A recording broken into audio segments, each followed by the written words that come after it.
goddess of magic is missing. Her champions banished. Trapped. Powerless. They must become worthy.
Hello, everyone. Oh my god, Giggly.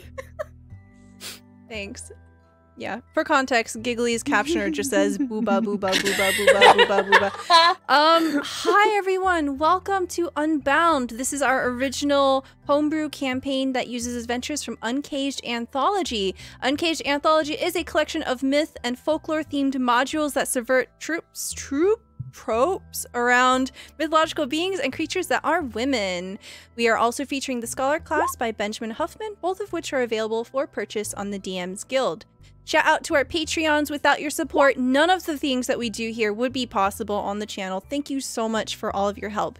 If you want more information on what you can get for being a Patreon, you can check out that link there in the chat. Also, we have a brand new YouTube. All of the different adventures that we go on here, Unbound, can be found on there, including Season 1. And I would really, really appreciate it if you check it out. We are still brand new baby on YouTube, and we're trying to grow our little account there. If you want to interact with this game, there are a couple of different ways that you can do so. You can redeem channel points for free to grant a blessing, which is an advantage die or a reroll, to any player, including myself. So we already have one blessing for Jen. So Jen, during this game, at any time that you want, you can say that you want to use your blessing and you get a free reroll, no matter what it is. Okay, yeah. And another way that you can interact with this stream, if you like, you can draw from the deck of many things to add a fate to the narrative. Every $10 guarantees a draw to the player of your choice. I'd like to start off by saying thank you so much for watching the show, everyone. I hope that you enjoy it, and please bear with me as I might be slow to respond to chat. This game has a tendency to become very, very chaotic, and I will try to warmly welcome everyone whenever I can and give you proper thank yous during the break or the end of the stream. All right, let's just jump right into it, and we'll go ahead and reintroduce all of our characters and tell me about who you are and where we can find you. And we'll start off with Dungeon Dame. Oh, I don't like starting. Hi, I'm Dungeon Dame. I play Alaris. She is a changeling ranger warlock. She has a pet raccoon named Quickfoot, and she is co-parent to the Ankylosaurus pinecone with Nell. You can pretty much just find me here right now. I also occasionally stream on my channel, but not very often. Thank you, thank you. And you can check out everyone's links there in the chat as they are being brought up. Next, we have several big eggs, also EJ. Hi, I'm EJ, or that's one big egg, or several big eggs, depending on the social media platform. Tonight I am playing Dawn, a little Earth Genasi artificer, who is just, you know, building shit, hanging out, having a good time. Awesome. That's it. Thank you, thank you. Next, we have Bravo. Hey guys, I'm Bravo. You can find me over at the Monty Hall on Twitch. I'm playing a Vengeance Paladin, Scourge Azamar Avalon. she's she's going through it. But I'm sure her friends will like totally understand and be like really cool about everything and like totally respect and love her no matter what, right guys? So that's where we're at. Awesome. Thank you. Next we have Giggly. Hello, I'm Giggly. I play Samara. She is a what's it called? Gosh, it's been too long. I forgot everything.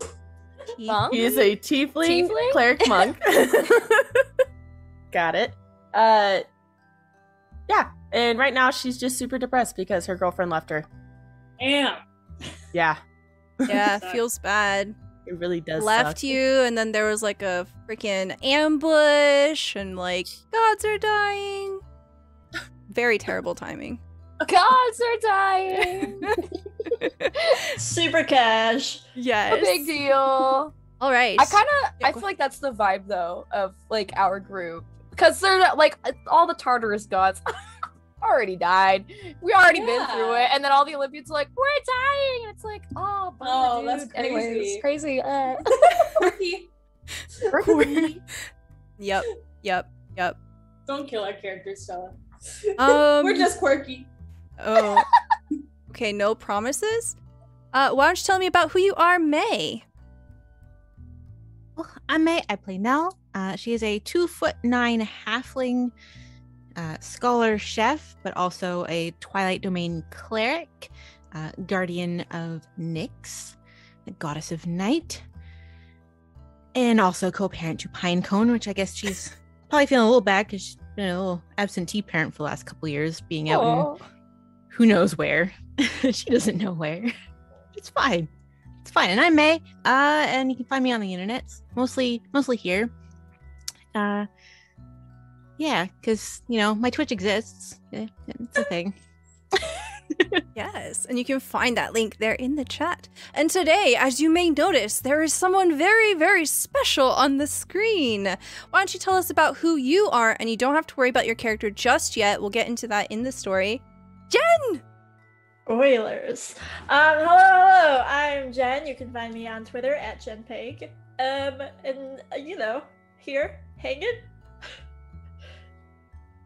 Yes. Are you excited?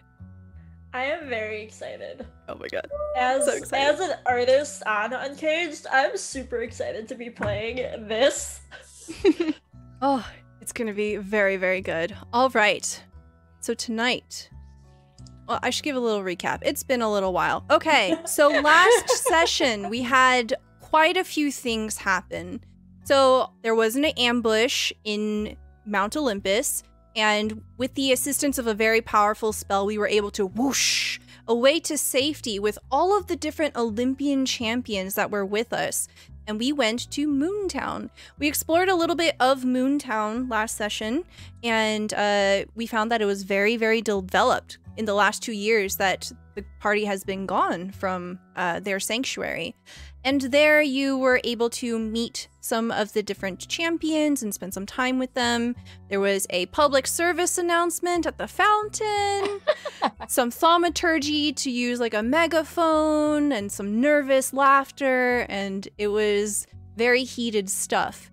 And afterwards, we discovered that the mayor of Moontown, Fiona, had an assistant. You met Frost, who is in charge of the Crossed Candles Inn and Tavern. And I believe that the session more or less ended with Calibor recognizing what the soul jar was and telling you to follow him for more information. That's, in a nutshell, what happened. That is not where we're picking up. We pick up in a very dark place. We see a number of shapes moving just beyond perception. Shadows shifting. There is only one being in this untethered darkness that has any kind of focus, any kind of light.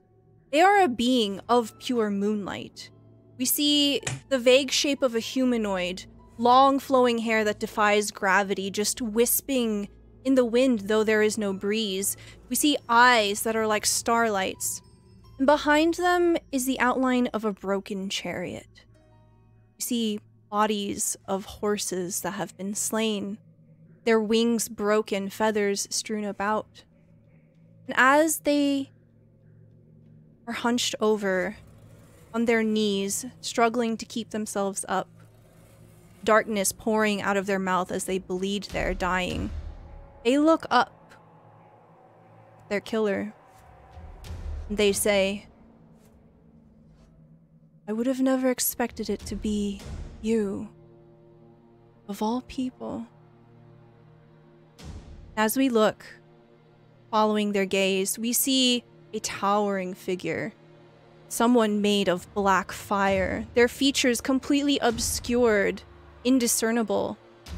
And in that darkness, there is only one thing about them that we can see. A wreath on their brow, made of glittering gold, shaped like lilies. A crown of some kind, emanating divine power. They draw their weapon back, and they bury it into the heart of Selene, primordial god of the moon. And then the scene fades to black.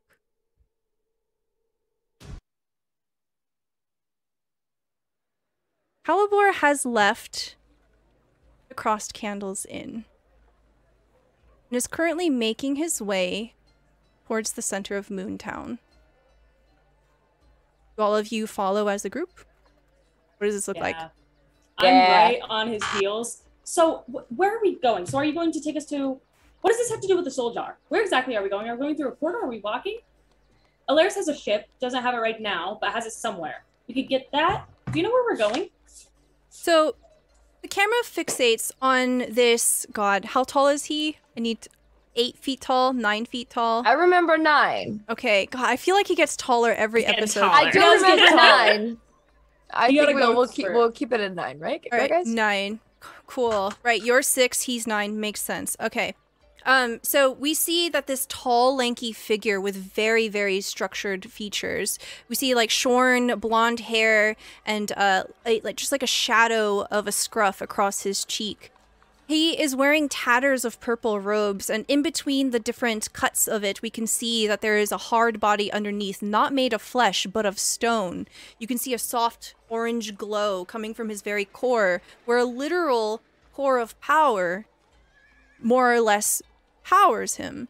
And as he's moving along, he very calmly looks over his shoulder down at Adon, then further on down to each one of you that is trailing behind. I want to remind Alaris that you are wearing literally nothing but a tablecloth right now. I was just gonna ask. Yep. In fact, this is a good time. All right. So I have... Thank you so much, Zombie Fighter 89 and Godfather Wraith. We have some draws from the deck of many things. Let's just knock these out of the way right now. Alaris, tell me when to stop. Stop. Okay. I was gonna laugh so hard if you drew the rune card again. Samara, please tell me when to My stop. tablecloth. Stop. Okay. Next I have Avalon. Stop. Okay. Next I have Adon. Stop. Okay. And for the very first time, Aruna, tell me when to stop. Stop. Oh god, that's... Oh my god! I'm sure it's good. I'm sure it's good. That's a good noise. But she makes that whenever we get good Probably cards. like the Fates card or something. Oh my Yeah. god. Stella tends to go when it's a really bad card. I wrote it in all caps in my notes. That's how excited I got. All right. He doesn't say anything as he continues along. And as you are moving, he wanders over towards the plaza. And he comes to a stop as he recognizes someone. There is a person here that none of you have ever seen before. And as his eyes skip over the fountain here, over the various cobblestone buildings, Jen, tell me what Aruna looks like. So Aruna is a drow, but she is colored like the end of the day when the sun is just setting, where it's like a kind of wispy, like purpley, like a bluish hue. Her eyes are lavender. She's got really dark, like midnight blue hair with little specks of silver throughout it. Very nice. What kind of like armor, weapons, what do we see like on your person? She has she wears leather armor. She has like a corset, like a midnight blue corset lined in silver. Ooh. So, Aruna, as you turn around, you bear witness to Calibor, and behind him is a trail of different people you have never seen before. Calibor, you recognize this person. This is who you came here to see. You know Calibor as a very powerful person. He is the champion of artifice, servant of Hephaestus. And he also has a string of very flowery titles. Violet of the West, Mage of the Cardinal Court. You know that Calibor is very, very ancient. Several thousand years old. And he has all of the answers that you are looking for. You had seen something. You knew certain things would happen. And you probably have questions. And you know that there is an item in which you want to possess. That tiara that you had seen. Calibor comes to a stop in front of you. And then 1, 2, 3, 4, 5 little heads poke out from his sides.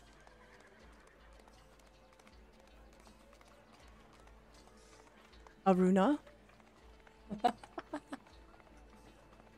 Hello.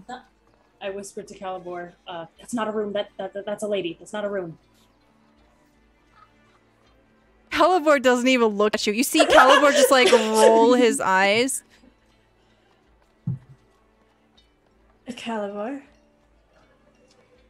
I suspect that you came a very long way to be here.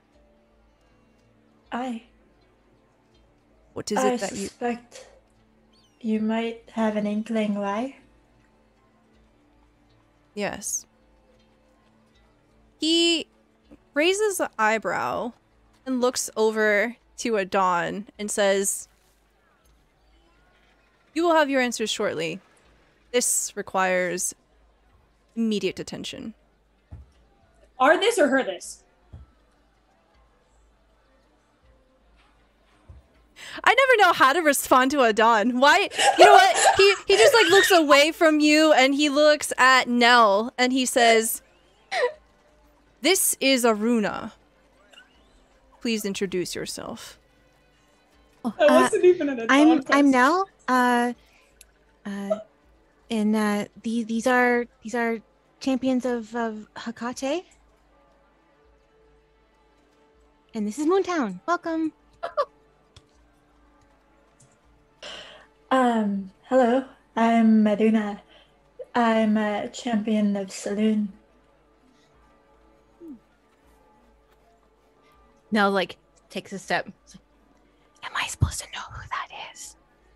Who are you whispering to? It's like anyone like behind.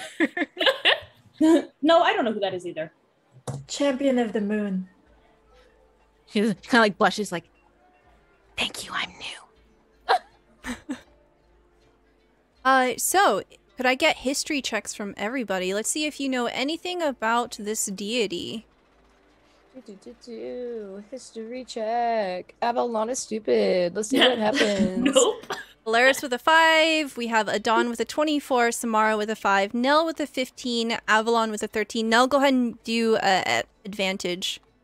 So you have a literal primordial god inside of you. Casually. Just casually. As one Like in a does. chill way. That's with advantage. 15. 15, 15. All It's meant right. to be. So, the only person who knows anything is Adon. Adon, Selune, or Selene, is the primordial god of the moon. She is a very powerful goddess. And you know that the moon is associated with very many things. It is a font of power for a lot of other lesser deities, one of which is Hecate. And you know that this is a really big deal. This is a very important person in front of you right now. And they also have very powerful abilities. Can I ask a question? Since all these stars have disappeared and the red thing is in the sky, is the moon still in the sky? The moon is, yeah.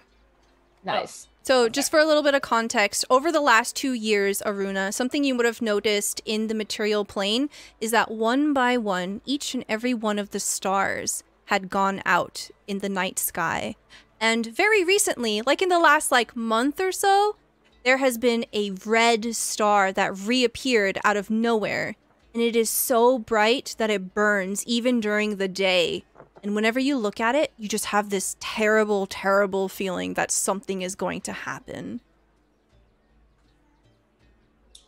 So, Aruma, correct? Very nice to meet you. Adon bows. Doesn't know whether to shake their hand or not, so just bows. Can I ask you a quick question? Have you been to the moon? Have I been to the moon? So, for my guest star, anything that you say will literally just be canon, so you can make up whatever you want. Maybe... Yes. Yeah. Nice. You've been to the moon recently, or?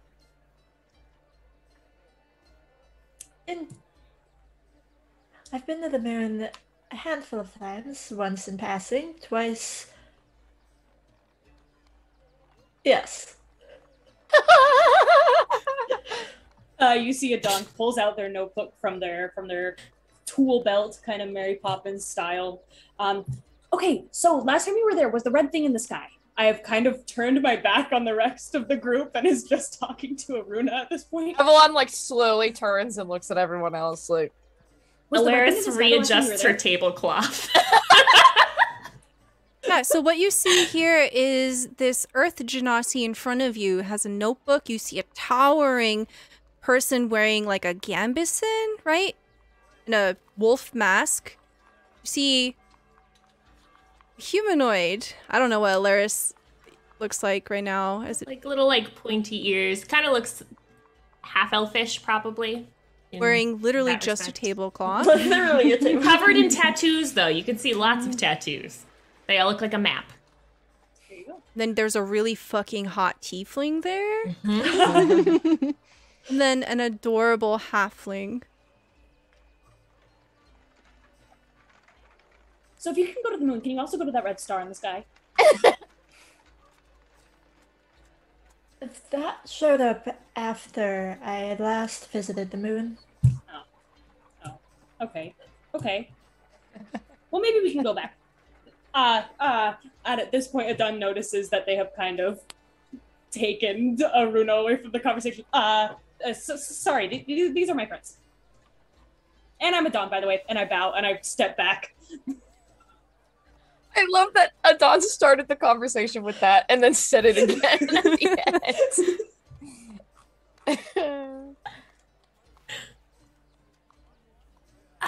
I hate to interrupt the conversation. It seems Is like that you're in what Calibor. that was? I know, sometimes it's hard to tell with Adon, but yes, that was a conversation. Very enlightening. Would you fine folk mind if we take this somewhere where I might find a new set of clothes? Oh, why Is find another if you're that just gonna lose it again? What you always wear? No. We have a tendency for our clothes to disappear sometimes. And it just so happened to happen recently while we were at the tavern. I just need to go get a change. They'll stay around for a couple weeks probably, and then they'll disappear again. You want a pair of magical underpants so it doesn't disappear? Have you gotten that checked out? Is that...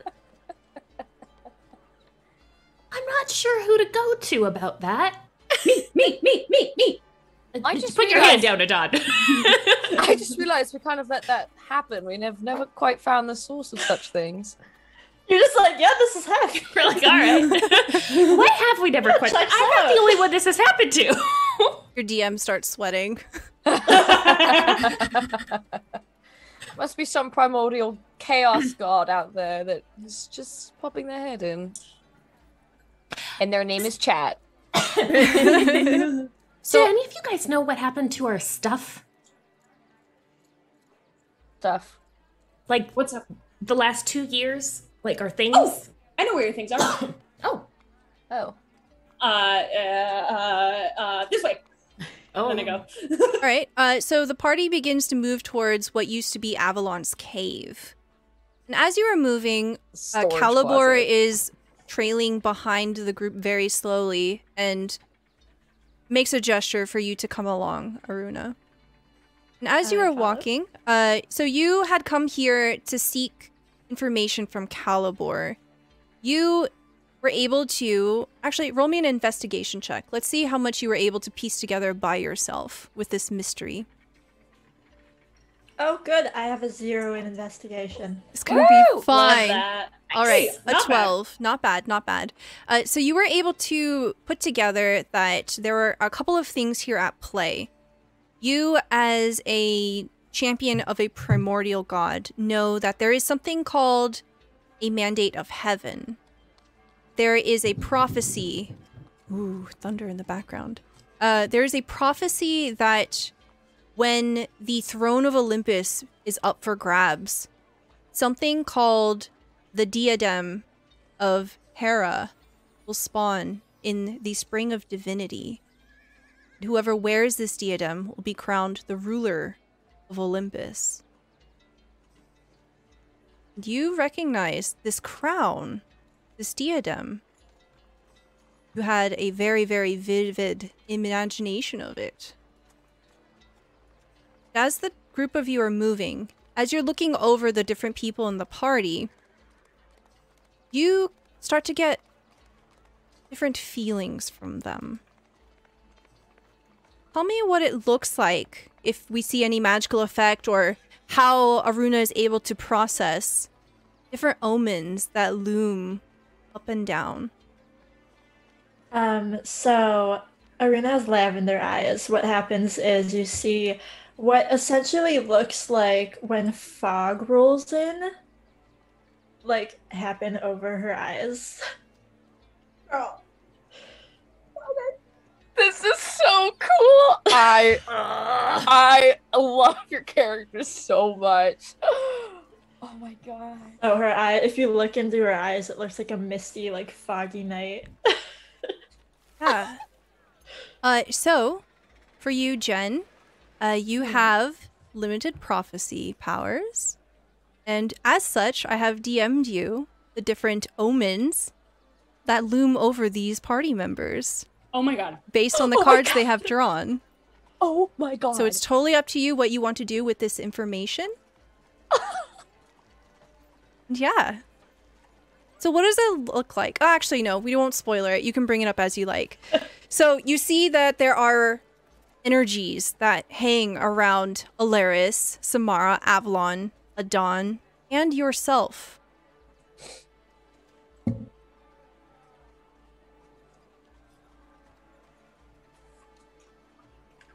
Alaris, did you say your name was? I don't think I said my name, but yes, that is it. You also have the ability to know names.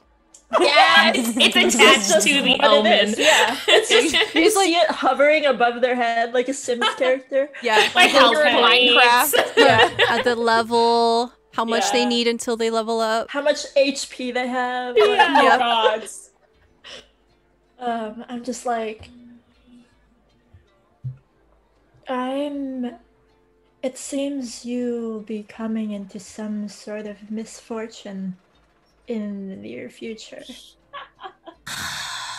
And I'm Avalon very kind of sorry. chuckles.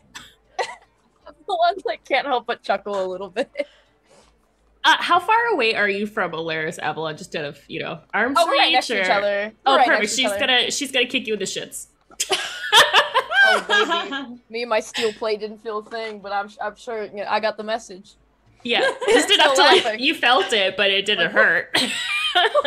Are you wearing shoes? No, they're gone. So you got hurt from kicking Probably. the steel plate. I felt good about it. You purposefully stubbed your toe. Yeah, There you go. just that was the misfortune, right? Oh yeah, you got it out of the way. Could you listen? We don't know you. We go through a lot of misfortune. Do you have any defining features of the misfortune? Aruna, go ahead and roll me either investigation or arcana. Totally up to you. Samara's just rubbing Alaris's back because she's obviously very upset. Laris has gone through a lot. I haven't noticed that Alaris is upset. I'm like leading the pack, giving them a tour. I'm like, and on your left, you're gonna see the new fountain. Excellent. Okay, with an 11 arcana, as you are kind of vibe checking Alaris here, you see a lot of fire. Like uncontrolled fire. Oh no. Well, so how do you feel about fire? I mean, I'm made of fire, so I like it. You'll be fine. Oh, I'm okay. sure. That's cool. And she'll just look down and walk away. So the group of you arrive at the entrance of Avalon's cave. You see that it is completely overgrown. It seems that this area has not been tended in some time. The door has been forcibly yanked open, so any vines that were sort of construing the area have been yanked aside, and some dust has been lifted. And you're able to go in, and you find a number of different boxes. Someone has neatly put all of your old shit away into different boxes for safekeeping. Appears my room has been turned into storage, so feel Looks free like to peruse. I'm gonna start opening boxes and looking for a spare set of clothes. Absolutely. And as we see the group heading into the cave or hanging out, Calibor comes to a stop and he looks at you, Aruna. He folds his hands in front of himself, and you can see that from the last time that you saw Calibor, there has been quite a few different changes with him. He was once very well put together. You know that he is a very sophisticated war-forged person, but it seems as if parts of him have been completely replaced. Instead of having smooth stone, he is missing most of an arm and half of the other one. It has been reformed with this sort of purplish, blackish metal, and it looks as if made out of armor, reshaped. And he has these terrible, scary tendrils. Sorry, not tendrils, claws. He doesn't have tentacles for fingers. What am I talking about? I mean, Okay, but I like him more now. I mean, somebody write that down. You know what I mean? Have you had some work done, Calibor? I do not wish to speak of it. Tell me more. What is it that you seek? Passage to Olympus. It is impossible.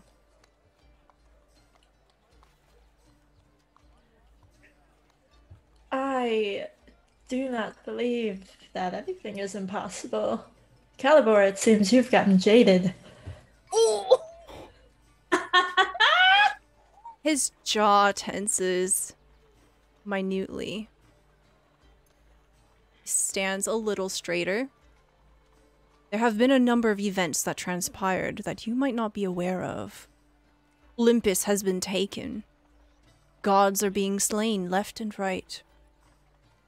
What remains of Olympus is actually finding sanctuary here. You will find the champions that remain are scattered throughout. I am here to prevent such a thing, or at least see to it that it doesn't happen so soon. You saw something.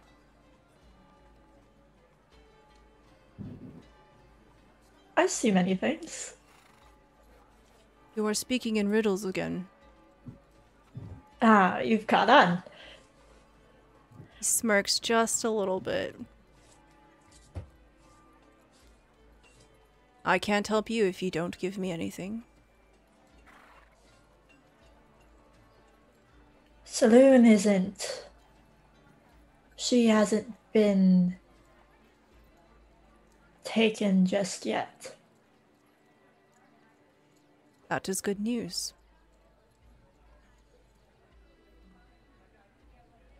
But I saw her demise. Any details that you can share with me? A dark looming figure.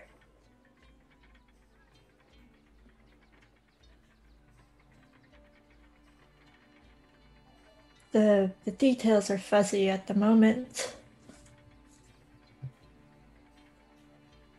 See. Were they made of shadow? They were. The ambush at Olympus had a great number of shadow creatures, some of which are of immense power. It must be related. I do not think you will find what you seek in Olympus. I think you doubt too much, Calibor. You've come in search of information. Aye. Perhaps you seek an item as well.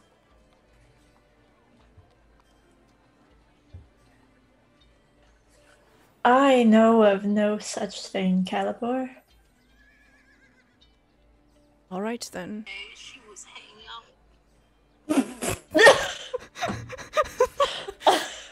He was what? You see? You see someone walking by and they have like a minor illusion floating in their hand. They're watching some kind of video. I closed the window Of the cave. I can't win. of the cave. I can't fucking win. God damn it. Rolls a rock into the window. Very well. And he sighs longingly, looking towards the cave. Is there anything else that anyone wants to gather from the cave?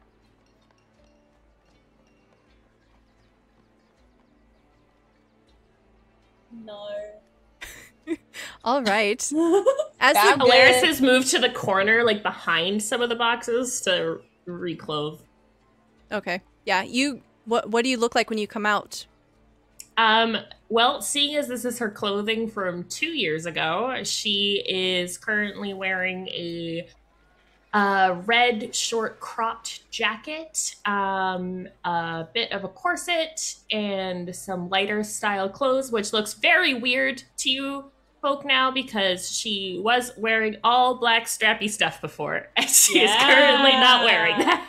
We got the old Yeah, Alaris back. the classic skin rerun. She looks very uncomfortable. And you're sure you don't want any of these magic underwear? Just in case? I do want those, but we can design them later. Okay. All right. And as you come out, you can see that Calibor is in conversation with Aruna, and he seems amused now.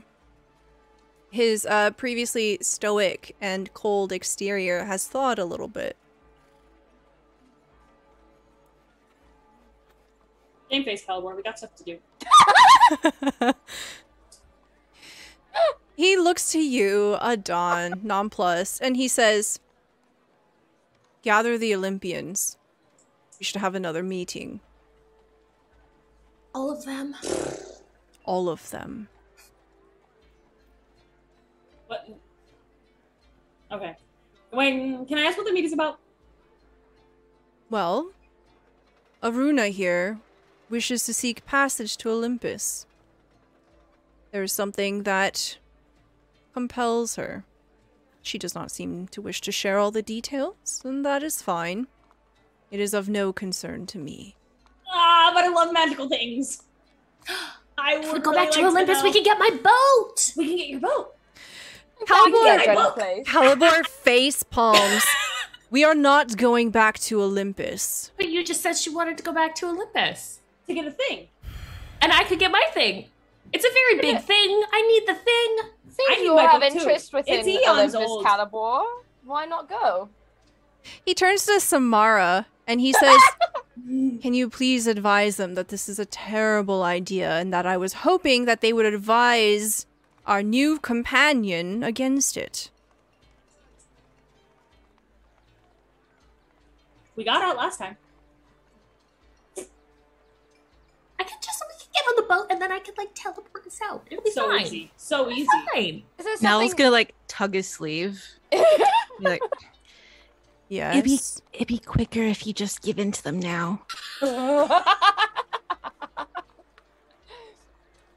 There's not a whole lot of use in fighting him. This small detour. He sighs. "Please gather the Olympians." Ow. Ding, ding, ding, ding, on my helmet. Attention, all Olympians, champions, and everyone in between, please report to the Central Plaza at your earliest convenience now. Bye. All right. Avalon's gonna kind of like lean over towards Aruna and just be like, "Is there something you're seeking in Olympus?" Calibur does Well- walk away. So Yeah, this is get a... out of here. Get out of here. Fucking get out of here, Calibur. It's not about you. Get out of here.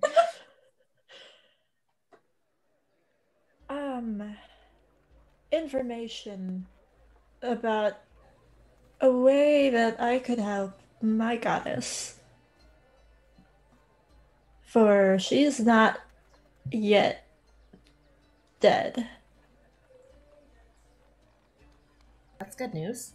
Well, if you think you're going to find that information at Olympus, I'm sure all of us would be down to help. And Avalon looks at everyone. Oh yeah, I need my book back. I would like my boat. We did leave a lot of things in Olympus. We were there like, what, 2 days ago? Not even a day ago? Yesterday. Momentarily ago. So I think Calibur fears what we left behind. But Alaris has a boat. And I'm sure we could get out of the lickety splits if something actually does go wrong. So Hopefully. if you need help getting to Olympus, I'm sure we can help. But I think we have to attend some kind of fucking meeting before we do such things. So I will say, you seem entirely helpful, and that must be why you have something good coming towards you. do I? Wow. Did someone Can tell we you something? switch? Yeah, did someone tell you something? Is someone talking about me? What are you talking about? Well, that's about all the information I have for you. Oh. You can roll Alright. an Arcana or Investigation if you want more information, Aruna.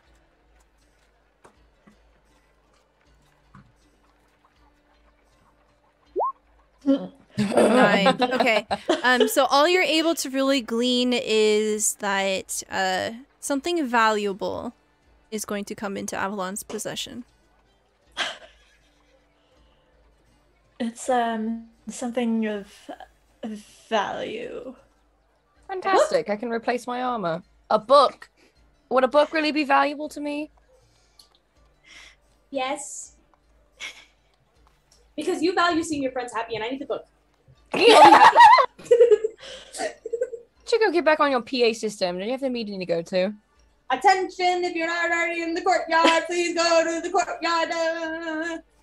And so the screen fades to black as the group begins to move towards the fountain. So you move to the center of Moontown, and as you can see on the map there now, a number of different champions begin to come together. We see a great number of different folk. We see a large centaur, a number of giants, a woman that is half snake and four-armed. We see a large loping winged sphinx. We see a tiefling. We see a gorgon, dragonborn, a suspiciously giant and large buff frog. We see someone that appears to be very harpy-like, and so on. Someone kissed that frog. I gotta know. Someone kiss You that frog. kiss him. Do I look like I kiss a frog? Yes. Nah. Who are you guys kissing? Cornelius. I feel like Feel like he's one of those, little fellas trapped in a frog body. You know what I mean? Don't be silly. That's Can only in I- fairy tales. Can I take a good look at Cornelius and see if he's gonna turn into a handsome prince if somebody kisses him? Sure. Roll me investigation or arcana. As you look out towards Cornelius, Cornelius is currently sitting in the fountain. You just see the wall of the fountain and his big bulbous eyes. He's just watching you, unblinking. It did occur to me. I feel like we could just ask him. With a 16 arcana, you can tell that Cornelius is a powerful magical being, perhaps even a demigod. Anything is possible. I flick down like 2 lenses on my goggles and whatever. I go, No, this is a humanoid or not? Power of a demigod. Oh. Who is he a champion of again, Adon? Athena. Wait, right? No. Hmm? Yes. Athena. Champion of wisdom. God. Massive noggin. Well, Absolute unit. You see wanted to Calibor keep an eye on him. step up onto the wall of the fountain, raises a hand, and the various conversations around here begin to hush. Olympians, we have a new guest here in Moontown. I would like to introduce you to Aruna, champion of the moon. They possess prophetic powers, which might be of some assistance to you. Aruna, tell them what you saw. On the condition that they might give me information on an item I seek. You see a large woman with a very sturdy warlike body, half snake, half humanoid, 4 arms, long green hair, shorn on one side. She begins to gently lope forward. An Uklat, champion of prophecy, dips her head towards you and says, "It is very good to see you. Whatever I can do, I will always assist another one that has the sight." I lean down to her and I go, have you by chance come across a diadem? You see her snake-like eyes immediately widen. And she tilts her head at you, almost as if in question. Did you, whisper this? Does this give off, a very secretive kind of sharing of information? I very casually but quietly said it to her. So it's very, unimportant, but very, I only want her to hear. Okay. She looks around in the way of, she's trying to decide something right now. She says, "Yes," equally quietly. "I know of what you seek." Do you have information about its whereabouts? I do. And if it's all right with you, this is something I would want to share. This is very important. You have the floor. She dips her head at you and leans back.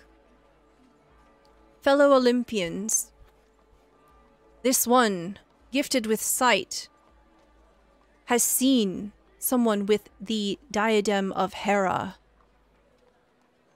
It will mark whoever is able to find the spring of divinity, and from it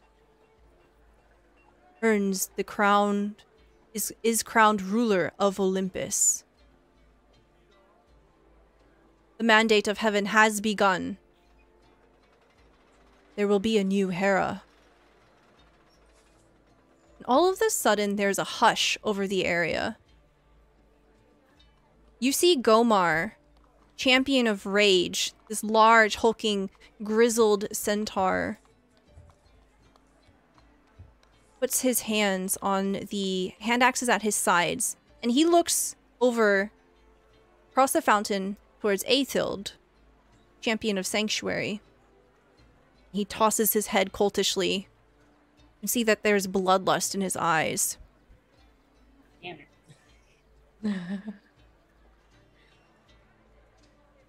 Calibor very slowly begins to lope towards the group.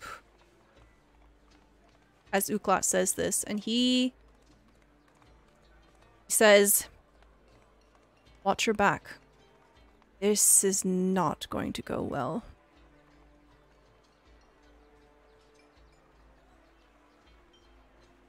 And why do we have to tell everybody about this? Couldn't this just be an us thing? Couldn't we just have grabbed it, came back, quick? You know how Olympians are in the bureaucracy. This is more than that. This is their whole being. This just confirms that there is total anarchy in their hierarchy. But it kind of sounds like somebody could just grab the diadem, come back, be the ruler. Doesn't seem like, there's no paperwork to do. The thing about the Spring of Divinity is only Olympian champions can find it.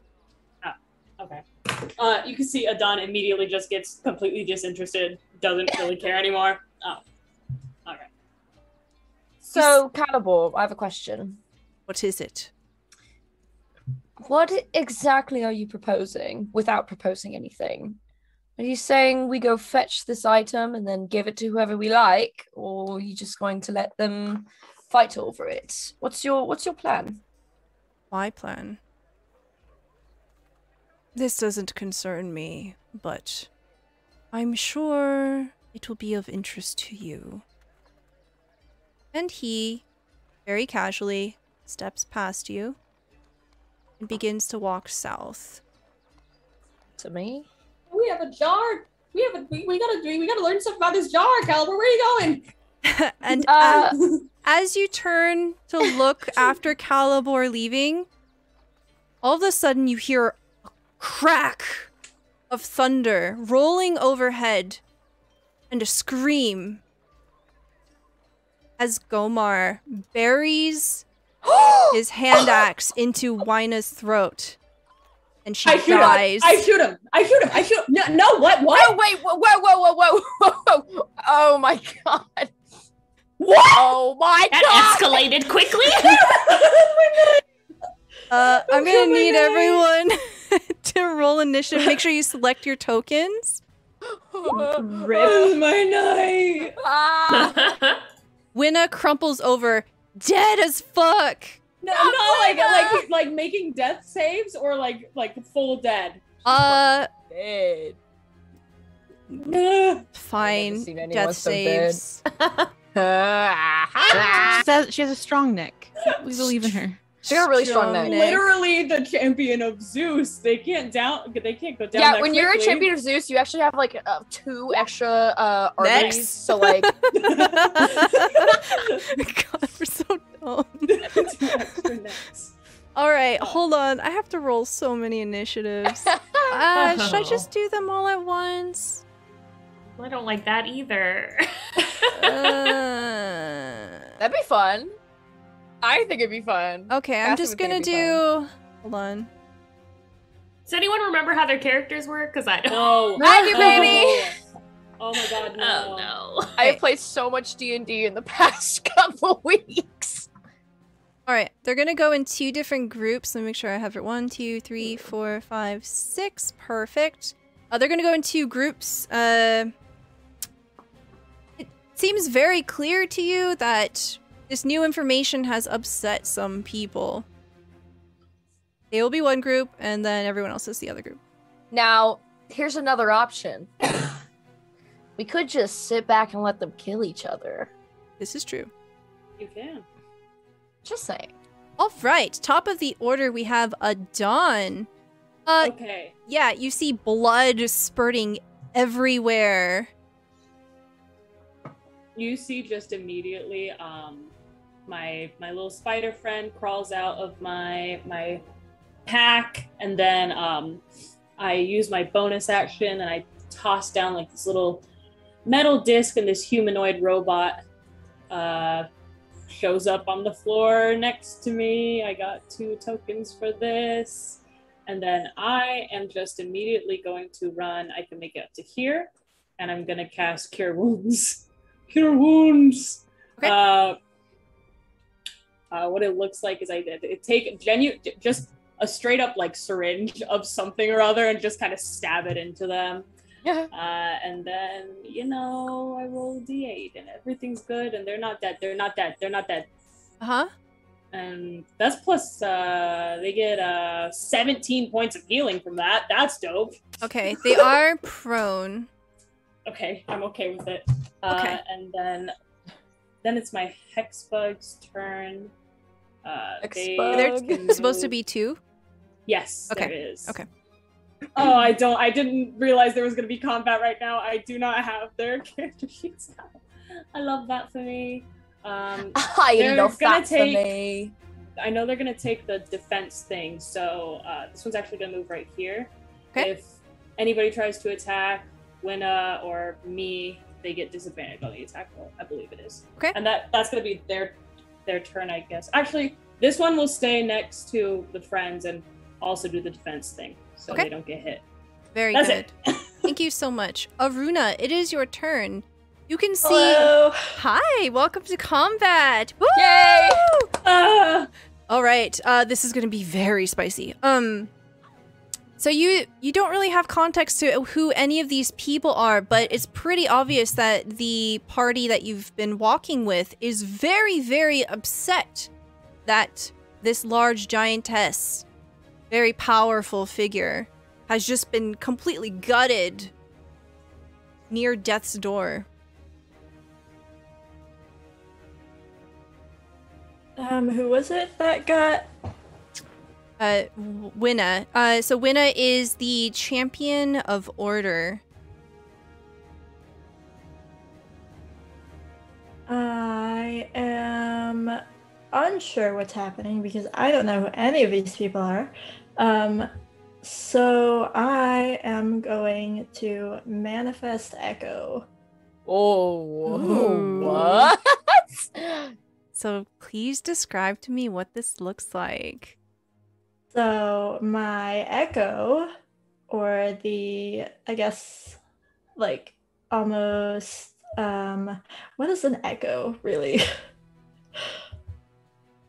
Can be anything that you want. The Echo version of me looks like, essentially,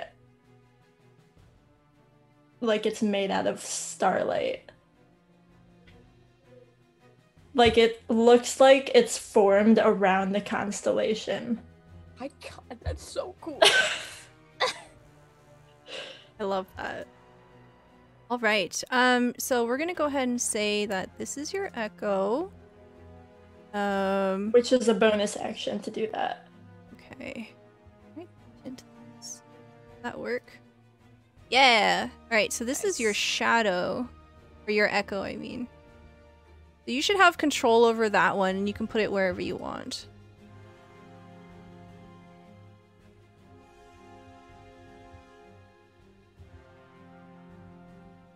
Wait, where is it? It is right next to you. Oh, okay. How far can I move it?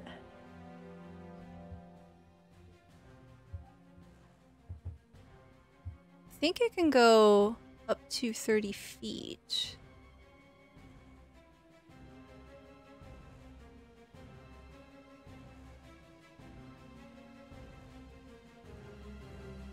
Because I essentially want to be able to swap places with it if, like, anyone in this party gets attacked.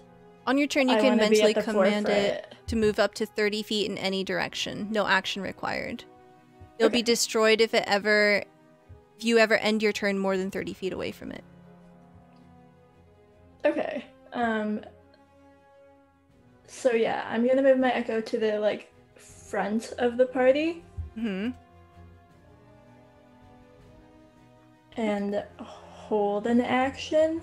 Okay. What action would you like to hold?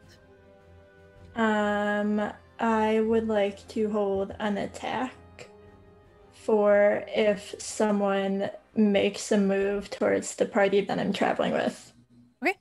Excellent. That's definitely gonna happen. Hilarious. Yeah, go ahead. Do people just blink out of existence? Huh? They're just like tokens just blinked out of existence. Not for me.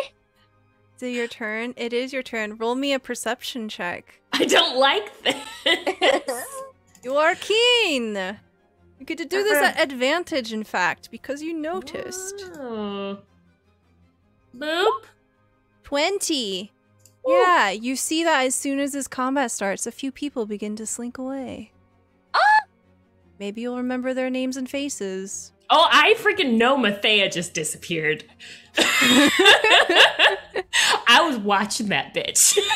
Mathea, what did you expect, honestly? You cannot be trusted.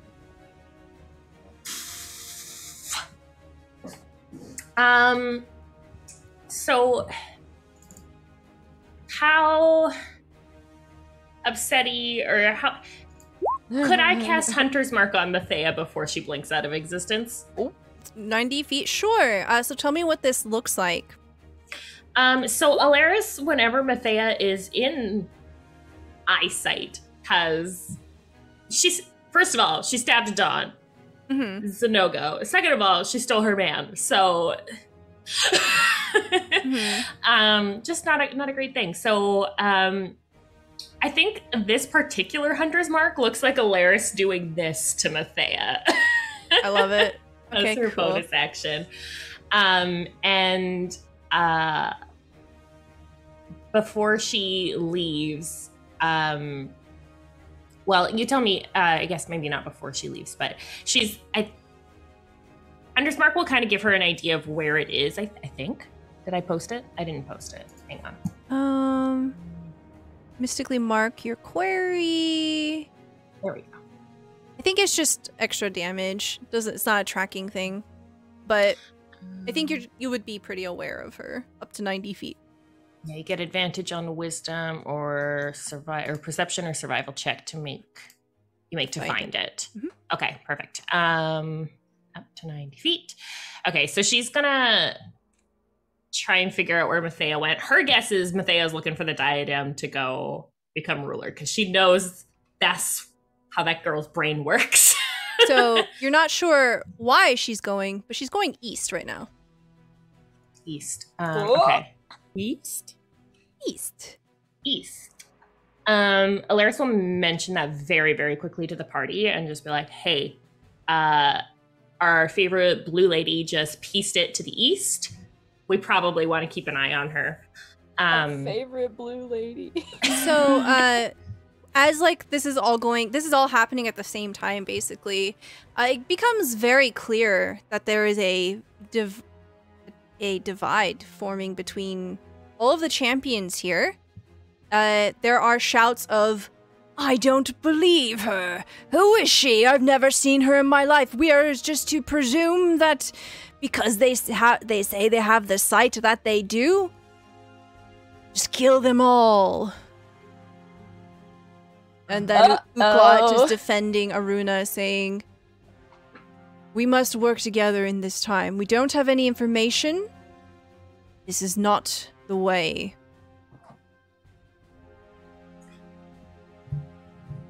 So you can see that as everyone's starting to get vocal, the teams are divided by blue and red. Red is aggressive. Blue seems to be taking on a more defensive stance. Shoo, no, how dare he? Not Shoo. Shoo! Y'all better be non-aggressive. She's my knight. Shoo! Show! True. That's sad. No, Is it that's Shoo just Nell's sad. night? Shoo's no, yeah, Shell's my knight. Your knight? I thought he No. was just your homie. No, No. full night. Full Full night. night. Oh! Come Nell's get got your a whole ass mans. sphinx, like Damn. right behind her. It's a Yeah. big kitty. Yeah, Yes, now I'll he's be aggressive. kitty. Okay. I think Hunter's Mark is a bonus action. Yes. Okay. Alaris is going to move kind of over to Uklot. Okay. Next to her. And she is going to cast Eldritch Blast on Gomar from there. Excellent. Do it. We'll do it. Let's see what spells look like for her. Is that to hit? Yeah, that's a 10 to hit. Nope. You need an 18. No worries. She's new to Eldritch Blast, so that's fine. Yeah. Tell me what your first Eldritch Blast looks like. I've never seen this from her before. So similarly to Alaris's primordial form, her it looks like fire, but it looks like bluish purple fire. So as it comes out from her, it starts as like a dark purple, and as it gets closer to her target, which is still far away from her target, it turns to like a lighter blue as it kind of streaks quickly across the probably over Cornelius's head. I love it.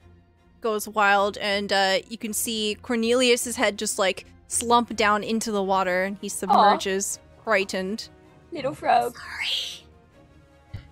It's not quite like a bow. All right. You can see that Shu looks very torn, and he looks over to Nell and says, I do not know who to believe. I'm sorry. And he dips his head. He doesn't take quite as an aggressive stance as everyone else, but he does seem to like back away, not sure of what to do. Damn. Leave us, Shu. See Diapani begin to take a defensive stance here, steps in front of Avalon and draws their weapon, readying an attack to defend if anyone makes an aggressive move. You see Uklot immediately 5, 10, 15, 20. So they move over here. Oh, can they move through that? They can't. Whatever. Unless I'm like, the rules are fake and I can do what I want. So she's gonna move over here and she's gonna attack Gomar. Yeah, get the centaur out of here. Yeah, that's miss. That's a hit. She does 12 damage. You see her powerful arms just rip these swords out, and she starts slashing at Gomar. Is everyone blue? You see Aelin here, the champion of diplomacy, looks to Asna, and Asna just smiles. She draws her dagger. He says, Asna, we've been through a lot together. Do not do this. Takes a defensive stance. Avalon, it's your turn. A lover's quarrel? Oh no!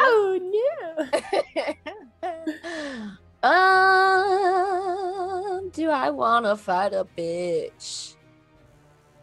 Shit, I'm afraid of getting too aggressive. It looks like people look bloodthirsty, if that helps. Hell yeah. Okay, I'll be bloodthirsty too. 5, 10, 15, 20, 25. I'm gonna fight this bitch. Yeah, so you remember Anetis, champion of plague, had last session pointed at all of you and said, the chthonic gods are responsible for this. Oh, that's right. Taste my blade, bitch.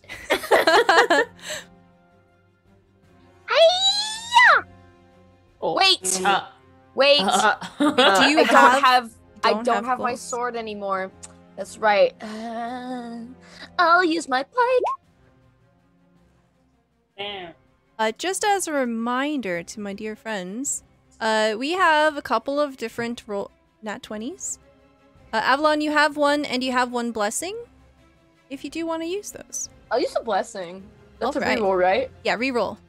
Yay! I miss my sword. Okay. A 15. Unfortunately, you miss. She just bats it away. She just hisses at you. God damn this lady. Okay. All right. Don't forget, my lovely friends. I have Aura of Protection. So if you need to make a saving throw and you're within 10 feet of me, you're gonna add a +3 to that saving throw. Here's your aura, baby. That is my aura. Here's it in chat for you all. Thank you. And now I end my very sad attempt at a turn. All right, Samara, it is now your turn.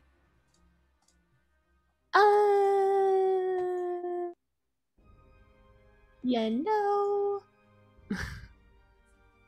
First of all, Mara's gonna come like over here.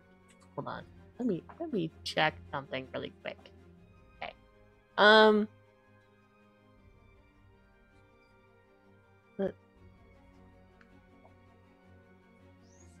Tomorrow's gonna cast Bane at 2nd level to get all of them. Oh. Everyone that is very hostile. Okay. What is the range on that? 30 feet. Okay. Yeah, that gets everybody. All right. So what does this spell look like? You cast Bane.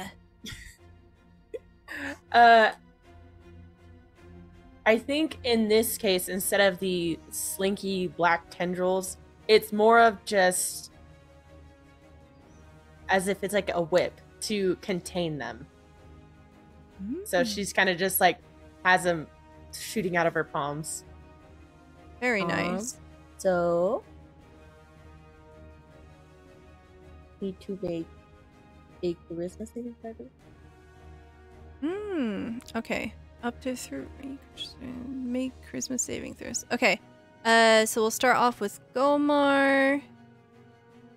19, Anetis, 14, Asna, 7, and then Shu is 10. Well, Shu's not technically hostile, but yeah. What is the save they have to make? Gomar is the only one that saves. Okay. Rips the tendrils away.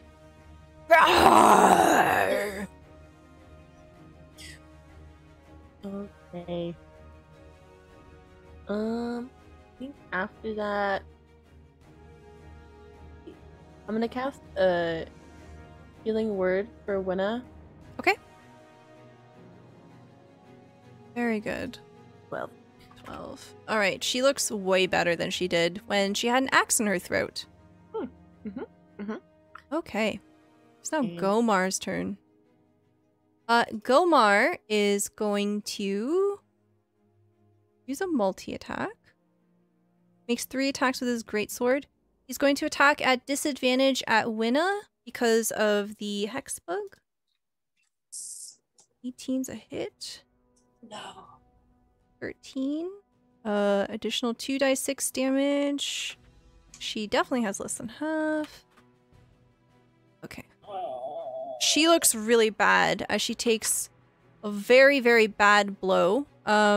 He's gonna wheel around and hit Uklat with the next one. That's a hit. 9. And then again. Oops. Oops, that doesn't work. Oh, that's a hit anyway. Okay. So 19 damage. Yeah, so when you see Gomar, the champion of rage, fall into battle, you see that he begins to just move around with an intense flurry, just whipping his blades around. You see Winna take one of them, and she more or less begins to slump down again, bleeding profusely. You see Uklat takes one across the shoulder, and she begins to bleed pretty badly as well. You see Anetis attack Avalon. I'm gonna use one of my nat 20s. Can I use a reaction? Yes. Oh my god. Oh my god, my lady. I have Indomitable, which means that my echo throws itself in front of an attack directed at another creature that I can see. Okay, yeah, absolutely. So tell me what this looks like. So the echo, like, phases like a mist over to where Avalon is, and then reforms in front of her. All right. What is the armor class of your Echo Knight? I think it is 14, maybe. Okay. So the nat 20 will hit, and it takes 11 damage. Okay. Yeah, so you You see Anetis, this gorgon of a woman, has drawn out wicked blades, and she's about to stab Avalon in the heart.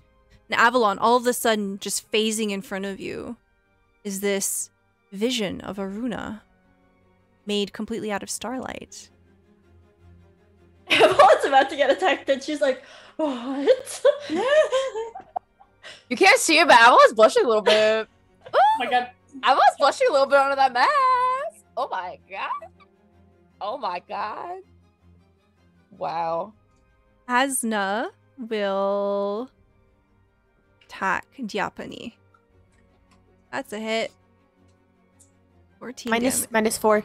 -4. Okay. Yes, because Bane. Yes. All right. That doesn't hit. Very good. You see that Asna's like about to like plunge a dagger into Diapani's side, but the tendrils that are restraining her just like pull her right out the way where it misses. Shu. God, what is Shu gonna do? Let me roll a d20.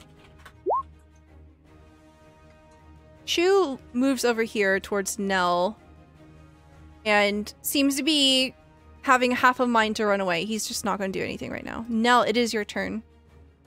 Alrighty. Nell is going to be casting Calm Emotions Ooh. from here. Very smart. Okay. 20-foot sphere centered on a point. Okay. Yeah, that gets everybody. All right. Charisma saving throw. Okay. I'm going to use one of my nat 20s on Gomar. No! Asna, though, rolls a 10. And Shu rolls a 2, of course. Aw, baby. Shu. All right. What does this spell look like? Everyone's just coated in a nice blanket of cozy stars. Oh. I love that! You see Gomar like foaming at the mouth and just like more or less just shakes it off. Oh, did I roll for Anetis? No. 17? That saves. Anetis. Bane? Mine is a D4. Right. Hit that D4. Ooh, she does not save. Okay.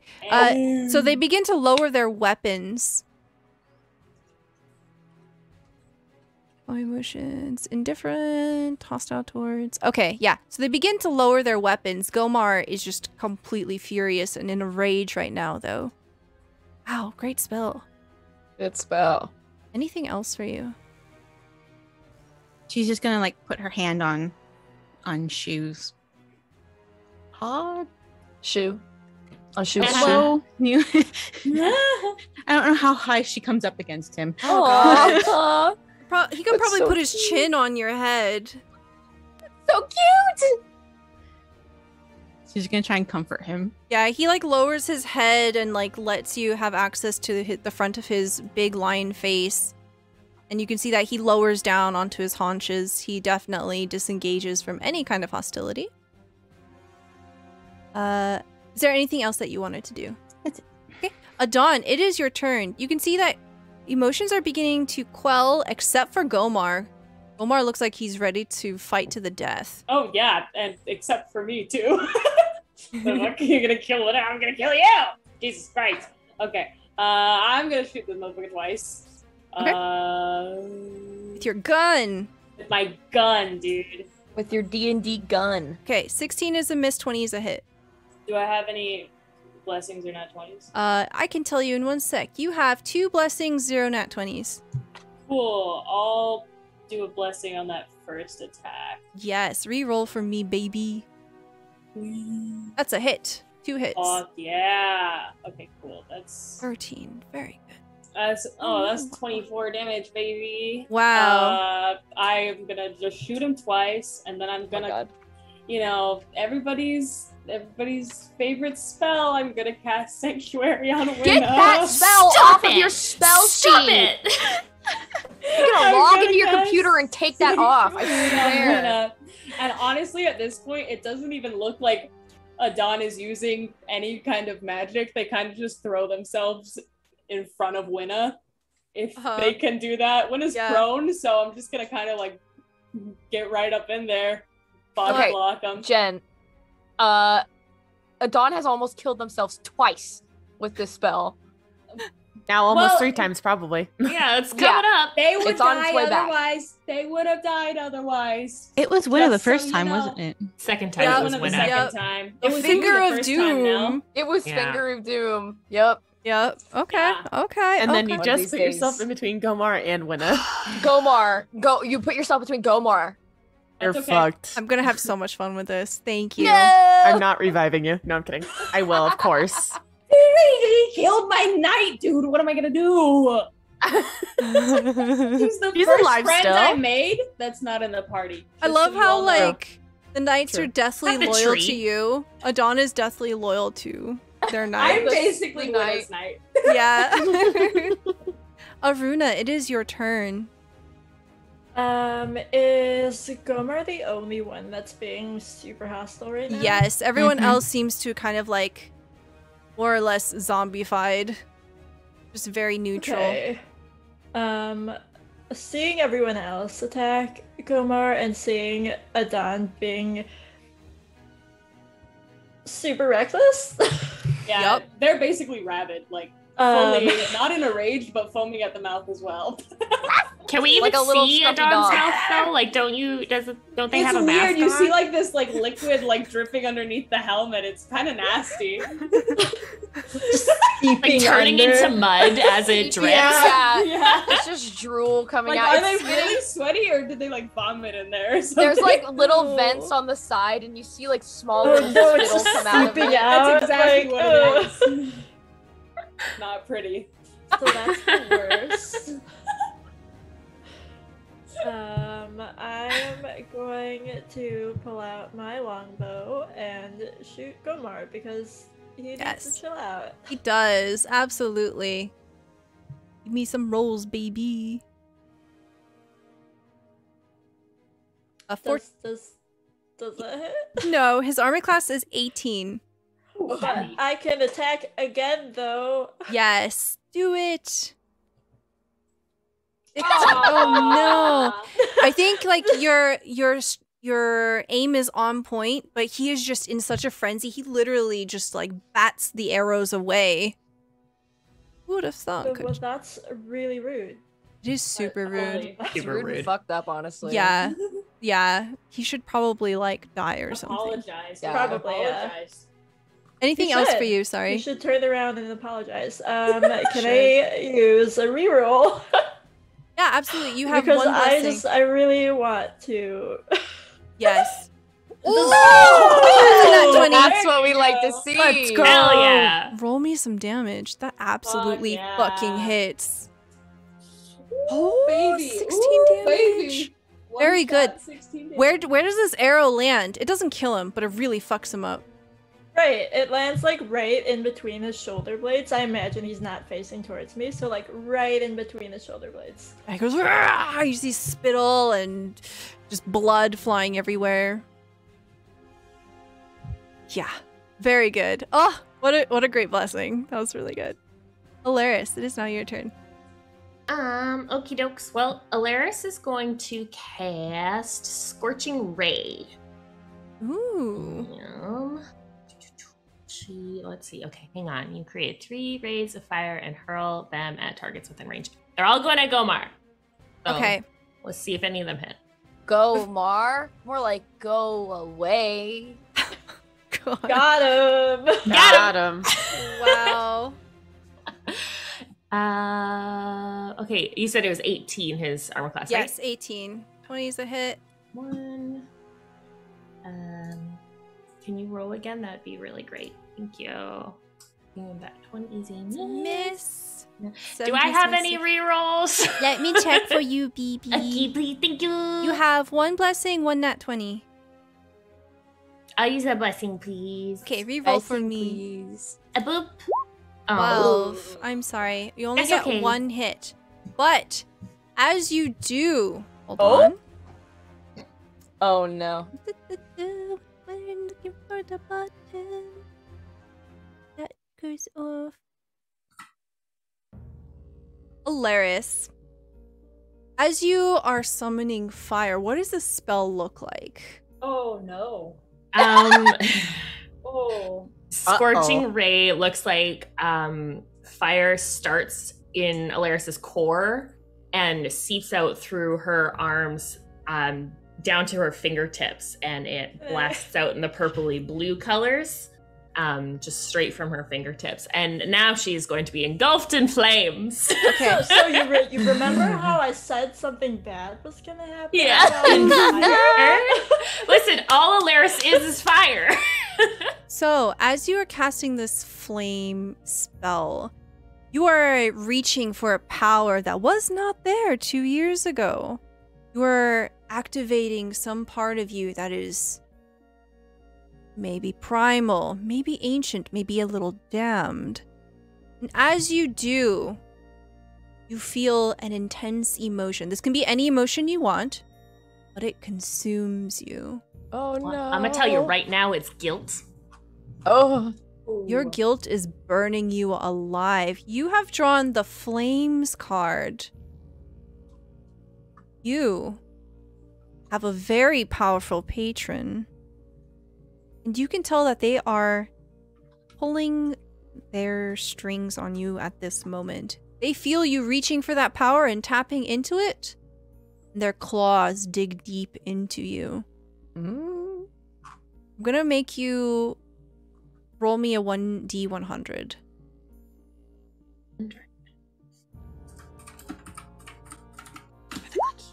Okay. 4. Solid. All right, cool. So you feel for a split second, you lose control of yourself, and you feel that this scorching ray is just a wisp of what you could tap. You could turn it all the way to 11 if you wanted to right now. Oh? But you managed to hold yourself back. You know what you're doing right now is only the barest shade of what is possible.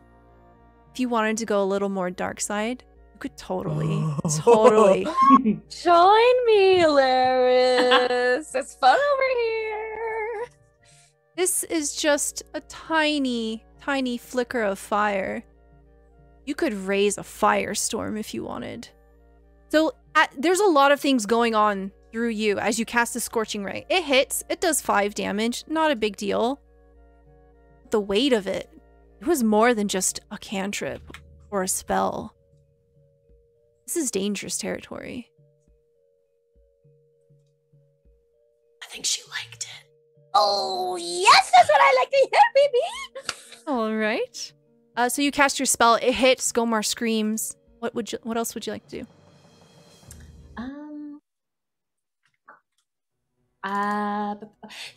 Question when it comes to spells, because I don't really know how spell works. Can I use a spell as an action and use a spell as a bonus action? I think there are some funky rules, but I don't care. It's fine. This game's for fun. You can use it as long as you have maintained your action economy. 1 bonus action, 1 action. Okay. So you see Alaris take a couple of steps forward and then disappear into a little wisp of flame and reappear behind Gomar as she casts Misty Step. I love it. That's dope. Fiery step. Oh, yeah. little puff of smoke. Oh, love it. All right, cool. All right, it is now everyone else's turn. So you see that these other champions, as Asna and Anetis begin to lower their weapons, they too begin to lower their weapons too. You see Aelin is trying to drag Asna away here, trying to calm them down, bats the weapon away. See Diapani move up and trying to pull the weapon out of Anetis' hand. Winna just flattens on the ground. You can tell that she is very messed up. She's trying not to exert herself, trying to make herself a smaller target here, as Tiny Adon is like this, like, the smallest bastion against... Yeah, it's like, I'm gonna slap you, you know? Yeah. And then we see Uklot taking a strike. Adon's just T-posing. Yeah. Yeah. Yeah. Yeah, basically. Dawn took it out of Alaris's book. Just T-pose. T-posing. Yes. Like Adon's like that little kid like the little nerdy kid in those movies who stands up to the bully when like their friend gets pushed down. Like, that's my friend! Yeah, but with a gun. Stop that! Hey, stop that! Stop that! I've got a gun. Come on, it is your. With a gun. Listen, season 2 change. EJ was like, "Hey, can I have a gun?" And I said, "Fuck yeah." Hell yeah. Here you go.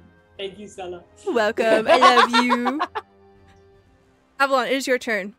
Oh, maybe I will hit something this time. Oh, Well- hold on. Okay, your thing. Yeah. So, Avalon, in this moment, what music do I put on? Oh, the music change? I don't know what song this is. Am I gonna die? Sure, that works. Okay, Avalon, in this moment, a surge of power just overwhelms you. What emotion do you feel right now? It can be anything you want. It can be random. Ooh.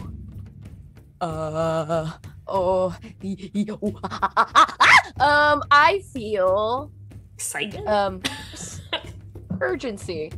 Oh. Urgency. Okay, a panic overwhelms you. You feel your skin crawling. You feel anxiety shaking you, tremors. And as you do, your hands begin to change shape. You have drawn tentacle fingers. You have drawn the key card. You get a +2 weapon of your choice. I'm gonna say for now, your hands turn into them.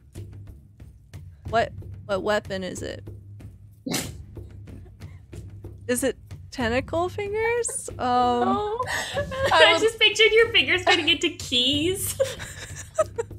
I can open 10 guys. doors right now. And all the keys. I mean, I like, could I open wasn't 10 far off doors. from that. I thought that her hands turned into keys. Yeah, there you yeah. go. Big keys. The keys. 2 master Boy. keys. Smacking people with keys. You get me in front of 2 doors and it's over. Wait, serious? Just 2 giant honking keys? Blades? E-blades. Ooh. Ooh. So the thing is like what I'm really good at is two-handed great weapon fighting. So it's like a snowboard style. So it's like So a one large sword for keyblade. both of your hands. Your hands Yeah. turn into 4 hands. Now, hold on a second, because now we're getting somewhere. I want a big sword. Okay, Please. so what happens is like you feel yourself shaking. You're anxious. You're scared. I'm blushing. Urgency. You're blushing. God, these new people are so hot. So you reach back into your spine, and you don't pull out your spine, but you feel an Unless. energy. No bones. I mean, if you want to pull out your spine, who I'm am not I gonna to pull out my stop spine. you? No, I'm not going to Don't. pull out Didn't my we do this spine. already? medical Isn't this professional. what what's-his-face did with his Yeah, we staff? took the rod out of his. Yeah, Simus. You just like Yeah. withdraw That's his this face. like psychic energy weapon. Power of anxiety.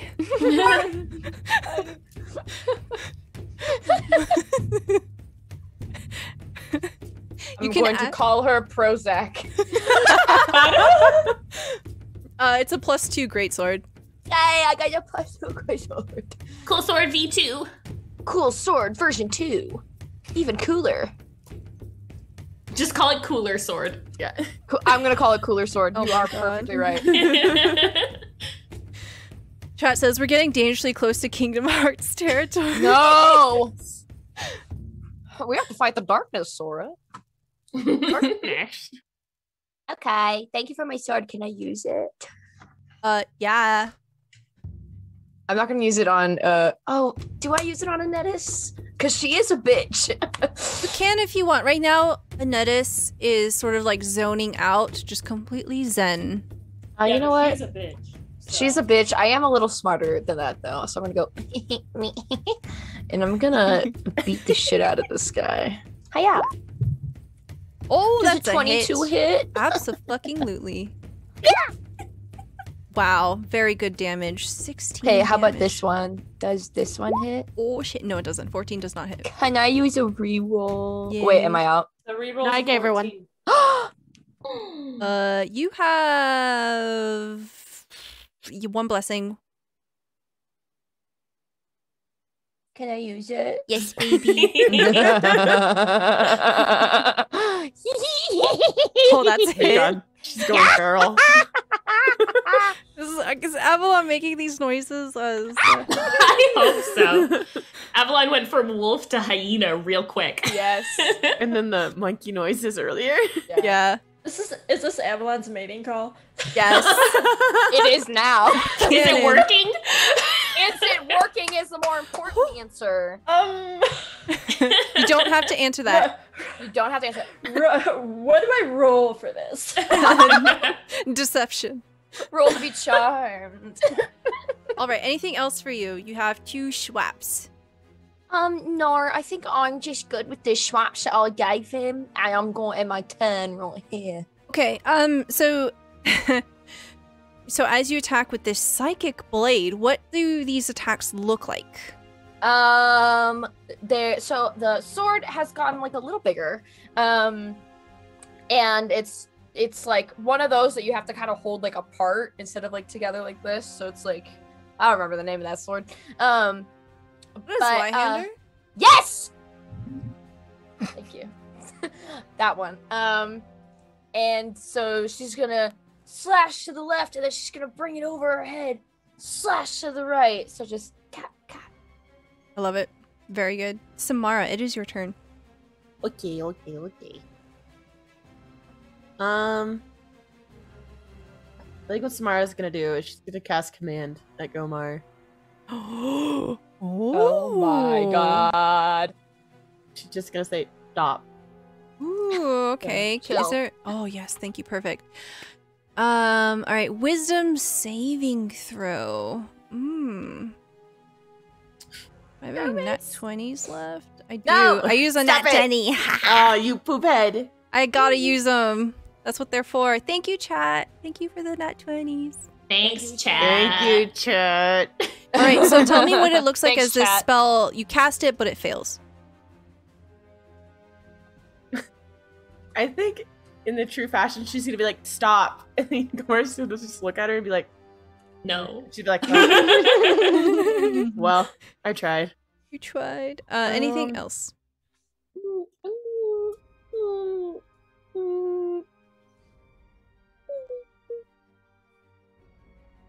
No, I'm gonna chill. No. Okay. Gomar is going to use second wind and heal 20 hit points. No. That poop head. Yeesh. Yeesh. Gomar. More like Go away. Pokemon go to the polls. So he's going to attack That's a good one. Adon 3 times. You can do it once. Just once. That Yeah, doesn't once hit. is enough. Yeah, you could do it. I should Yeah, stop like- at 1. You should. Yeah. Yeah, I think so. Yeah. I'll use my nat 20 for that first one. I don't. Does a 15 hit you? Oh, shields for the 15. Okay. 11. No. Okay. I'm gonna do double damage for this, so... God.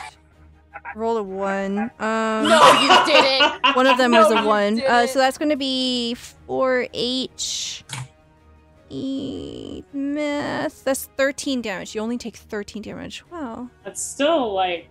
5, 6, 7, Be grateful. 8, 9, 10, Could Yeah. have been more. It could have been a lot worse. Could have been a stupid amount more. Yeah. So you see Gomar, as soon as like Adon just comes up and intercedes these blows that were definitely meant for Winna, Gomar just hammers down, just slams the hand axe like right into your shoulder, and then tries to go again and then again, but you manage to evade those two. You are slowing down. You have taken some substantial damage, but it's now Nell's turn.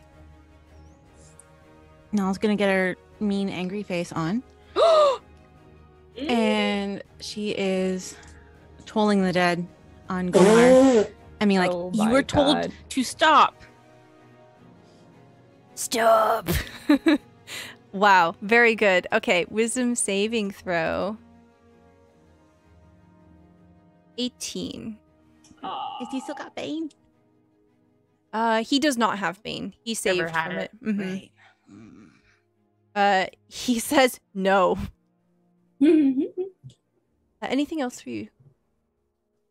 Just gonna glare. Very good. Really nice. My God, I'd rather die than get glared at by Nell. I know, Oh. same.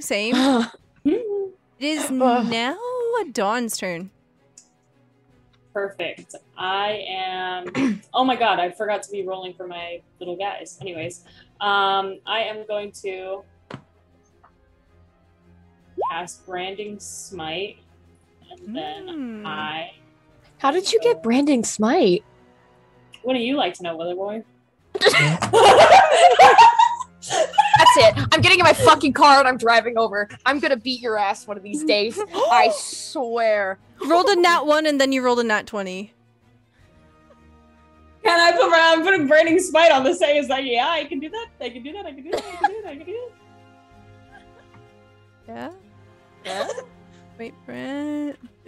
Oh wait, I should send you the Wait. thing. I have a good brain, and it's not small, it's big.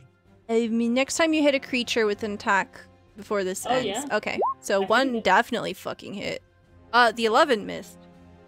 The nat Fuck 20 yeah. hit. Okay, so this is the... Do I double the Branding Smite damage I if it's a nat 20? I don't know how it works. don't think that's how it works. Okay. I don't play those characters ever. I think the Branding Smite is just like On top. the on top damage. You would double the Motherfucker. regular damage. Yeah. So you Okay. get That's not that much 19... 24 damage. That's pretty good. Mm. You blow a hole into his chest. It's not Good, dead, but he is good. bleeding profusely. Okay, you know what is gonna kill him though? You know what is gonna kill him? Yes? My hex bug, my little spider is gonna force strike him right now. He's gonna hit for, hold on 1 second. 19 hit? Does 19 hit? 19 hits. Fuck yeah. And it does so much damage you wouldn't even believe it. You wouldn't even believe how much damage 5 it damage. does. No, +4. 5 + 4. 9 damage. Actually, that's not That's bad. really good. That's really That's good. not bad at all. That's really Oh, little spider, okay. Yeah. Very, very good.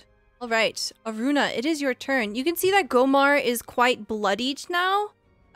Still in a deep frenzy. Definitely seems hellbent on killing Winna here. I am very casually just gonna line up another arrow on my longbow and take a shot. Yes. That is a miss. I'm gonna take another shot. Okay. Don't hit him. Miss. She's just like, pshing, pshing. Feel your pain. Alaris, it is your turn. You have just reappeared behind him with smoky step. Okay, we are going to give him some stabby stabs, you know, the good old days. All right, so there's going to be 3 stabby stabs. Okay. Uno. 23 is a hit. Oh, wow, that did so much damage. Whee! 10 is not a hit. Nope. 18. 18's a hit. 9 whole damage. With some Very good. stabby No, that's stabs. very good. Full damage?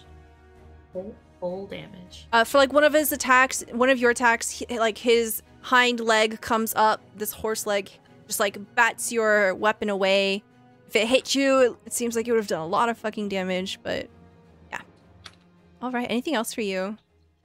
No, I think that's it. Okay, Avalon, it's your turn. Okay, I'm gonna just do a classical. Maybe I'll use a smite too. I haven't used a smite in a while. Okay, I'm going to. Ooh, I have Hunter's Mark now too. Nice. I'm skewy. We are gonna do. Oh, I think this might kill and hurt my friends. Don't do that. Oh no, just to the target. Never mind. do Okay, Thunderous yep. Smite. Mm-hmm. For my hit. Hiya. 20 is a hit. Okay. Cooler sword, give me the damage, and then Very good. 13 and then slashing. the Thunderous Smite. 2d6. Ew, wow, you rolled 2 1s. Alright. Oh, strength save. Are you kidding me right now? Just Yeah, I get joking. Oh, no, I didn't do that. Nice, Alaris. Hey! All right. Yeah, tell me what this looks like as you cast your smite. I got it. Avalon's gonna. Oh, she doesn't have her gauntlets on. That's okay. It'll still look cool. Avalon's gonna like put her blade in the ground and then take her like hand and just like really quickly like run it down the blade, and in that moment it like sparks, and then the whole blade is like letting off these erratic sparks.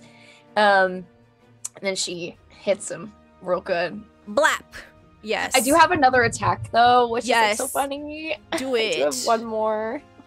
So like, don't mind if I just hit him again. Oh, 15 is a miss. well, I missed the second time, but All right. what can you do? Samara. It is your turn. What do you want to do? Actually, I should do this first. Okay. So like as you're kind of preparing to do whatever it is that you're going to do, you notice that there's something wrong. You see that Asna and Anetis have more or less been zombified by this calm emotion spell. There's something about Anetis's eyes. They begin to glow red. And all of a sudden, she lunges forward, breaking from the spell. You have drawn the skull card. She is going to try to challenge you to the death. Oh my god. This does trigger Diapani's attack. That's a hit. Okay, yeah, she like gives her a big old bonk. Yeah, so Anetis breaks free and basically tries to lunge at you, and Diapani just like slams her greatsword into the side of Anetis, and it throws her off balance. But it is your turn now.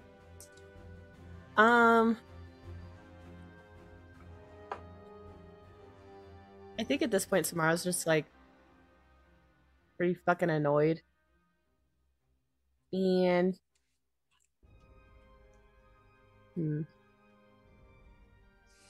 she's gonna use a nat 20 and cast Afflict Wounds at second level for on a Oh my god, that's gonna be an insane amount of damage. Yes. Okay, so this will hit. And do you want to roll my physical dice? Okay. Do you want to roll it twice or double it? Double it. All right. Go ahead, baby. Melt her face off. It's for the plot.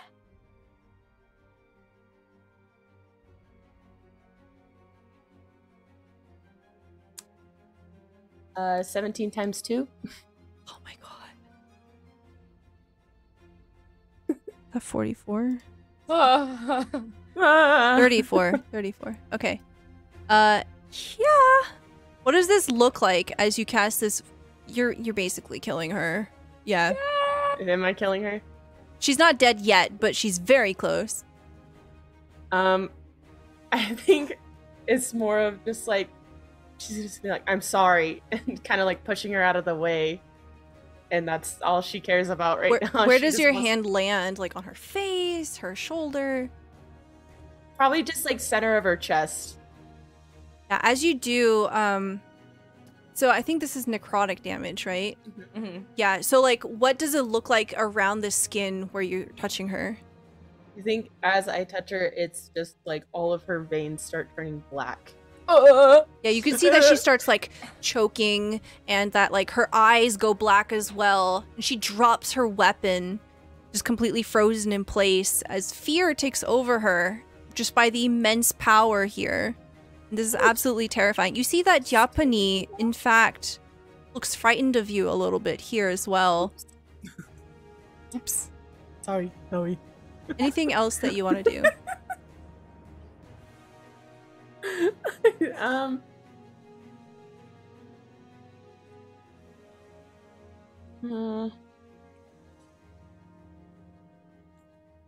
don't think so. Okay. Yeah, that'll be it for now. It is now Gomar's turn. Gomar is going to try to slam down into Adon. 18? No. Yeah. Okay. Are you less than half your hit points? No. Maybe after that one. Yeah, after that one, yeah. 16? 5, yeah, 7, 8, 9, 10. Yeah, 16 hits. Okay. 2 dice 6.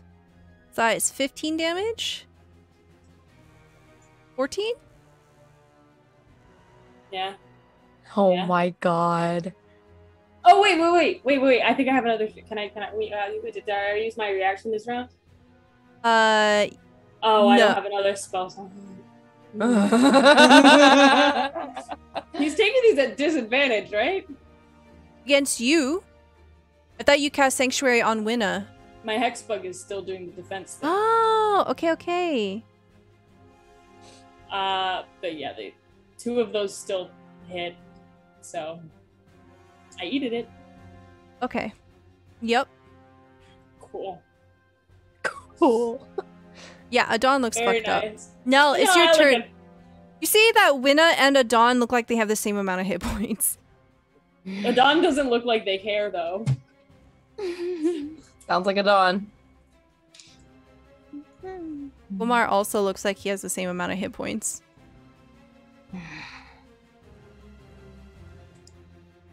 Just gonna be like, you were told to stop. Like stamps her foot. Oh my god, that's a hit. If it's missing any hit points, it's 1d12. Missing instead. so many hit points. So it's 1d12 necrotic. Okay. Wait, what level are you? It's just a cantrip. Yeah, but it damage It'll be increases if you reach 2d12 fifth level. though. Yeah. At 5th level, yeah. It'll be 2d12, baby. It'll be meteor. 3. 3 damage. Hey, Hell yeah. it could help. It could Please help. stop. She just doesn't want to go She down. just stomp her foot to cast this spell, so. Adon, it's your turn. Yay! I have no spells left. You got your fists. I'm gonna shoot it while I have my gun. So- I'm gonna shoot him. This is going to be at disadvantage Oh, where you're because I'm standing. 5 feet. Yeah, okay, so 13 for the first one. I can imagine that doesn't hit. Armor class is 18. Oh, isn't that nice? Okay, hold on. There you go. That's How a do we hit. feel 19. about a 19? That's a hit. Okay. Ugh. Tell me what this looks like. I just load in one last final stone into my gun, put the barrel right up into his face and shoot. Because I'm in melee range Yep. with my gun. I Point just don't blank. point blank right in the nose. All right. Yeah. Dramatic transition, sorry. I know that sounds scared me. I was like, no, there's a second round of combat. What's happening? What? Mathea comes back. Oh my god. Suddenly she's 12 feet tall and she has a really big hammer. All right. So as Gomar falls here, we see that the weapons roll out of his hands and just clunk, clunk. His big, meaty body hefts down and just, with a dull thud, slaps against the cobblestone here. I And shoot him 2 more times just to make sure he's dead. Double You- tap. you Yeah. see Adon just completely savaging this body here. Gomar is absolutely dead. You all have no contest about it. And with Gomar gone, the aggression almost seems to leave the air. Alaris, you, wherever you have the soul jar, you have it, right? Yeah. Oh. begins to vibrate intensely wherever you have it. It does so violently that it forces free from wherever it was, and it begins to hover over you. You see it beginning to slowly spin, spin, spin, spin. This matte black jar with faces, grotesque, pained visages, just morphed into the sides of it. One of them begins to glow a brilliant red color. And you see from Gomar's corpse, where he might have once had a face, small wisp of light begins to escape what is the whole of his throat. And it whiffs slowly over towards the vase, and it opens, slips inside, and plink, seals itself shut. And the jar very slowly lands on the ground right beside you. It's the end of combat. Oh? Is that the face of anger? That is the face of anger. Well. Well, We that can was cross the that face one of off our anger. list. Yeah. After Gomar falls, Samara wants to reach her hands out towards Anetis. Be like, I don't want to fight you. And she's going to cast Cure Wounds at first level. Okay. Has this spell changed any? Can you describe to us what your Cure Wounds is like? I think especially in this sensitive situation, especially seeing the fear that she struck in Anetis, even though feeling satisfied by it because she said we were the problem and then she was being a little bitch. This is specifically going to bring a sense of calm towards her, and it's gonna feel warm. But that's it. She's just gonna touch her shoulders, and that's it. Then she'll do it back. You see the various black vipers that make Anetis's hair. They were shaking in fear, trembling, uncertain, and they begin to slowly sink down. And she just seems to melt in front of you as she accepts this, and she lets it wash over her, almost as if cleansing her of this dark emotion. And then she jerks away from you. You can tell that she's still scared, but she doesn't seem to pursue with any aggression right now. So, Avalon and Alaris, how do you respond to a Dawn going blap blap blap blap blap and then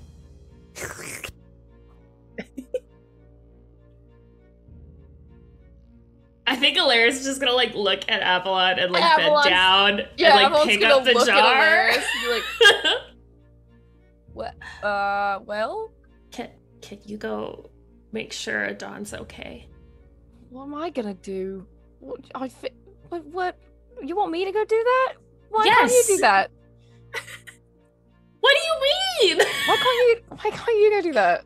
I don't know. Are you okay? Well, fine. I guess I'll deal with this, and I'll go deal with that. As they're bickering, I'm gonna go up to Adana and do Channel Divinity. So you're gonna get where to go. How many health points to back? A lot. I need more. more? Oh, you get 40 health points back. Oh, You want to know the funny thing? You're not even at 40. When you walk up to a Dawn, you can see they're breathing really heavily and scrambling, looking through their satchel to find more ammo. She's going, thank you. It's okay. Thank Oh, you. look, Samara already did it, so we don't need to do any of that, right? Anyways. Alaris is gonna string the jar back up on her belt, which is where it was, right next to a lantern she's been carrying around on her belt that definitely wasn't something she used to carry around. okay. Yeah, so wink. So the camera pans over to Aruna and Nell. So neither of you have ever seen anything like this. This jar, you saw what could only possibly be a source of power, maybe divinity, maybe a soul. Just leave this body and enter this clay vessel.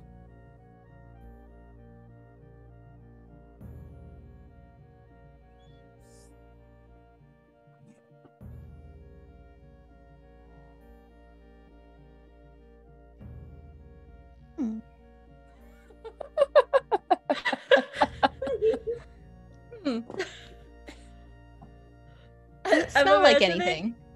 No, and they're just like staring at each other like.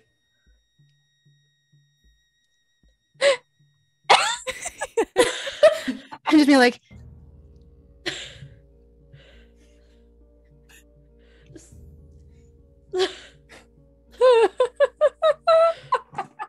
Diapani like hovers behind you, this giantess. She like crosses her arms behind you and she's like,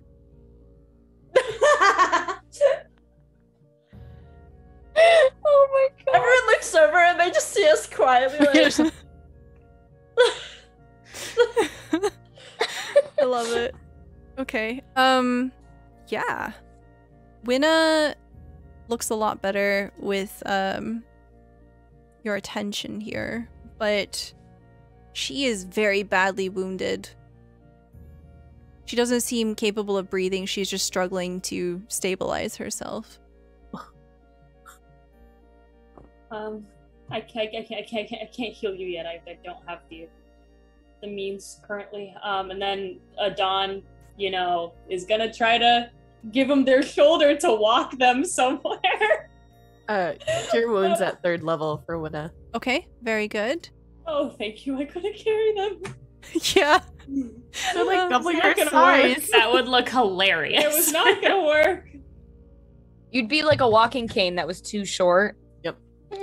Yeah, you know those 40 hit points you just got back? Smooshed out of you from Winna. Very good. So as Winna and Adon begin to move off together, you see that Aelin has embraced Asna and is trying to calm her. And Asna looks over to you, Adon, through the corner of their eyes. And they just smile a little bit. You have drawn the rogue card. Oh my god. That means she doesn't like me though, right? Yeah. Or she likes Look, she you smiled. too much. A little too much. Oh my god, She's yes, got feelings for Yandere. everyone.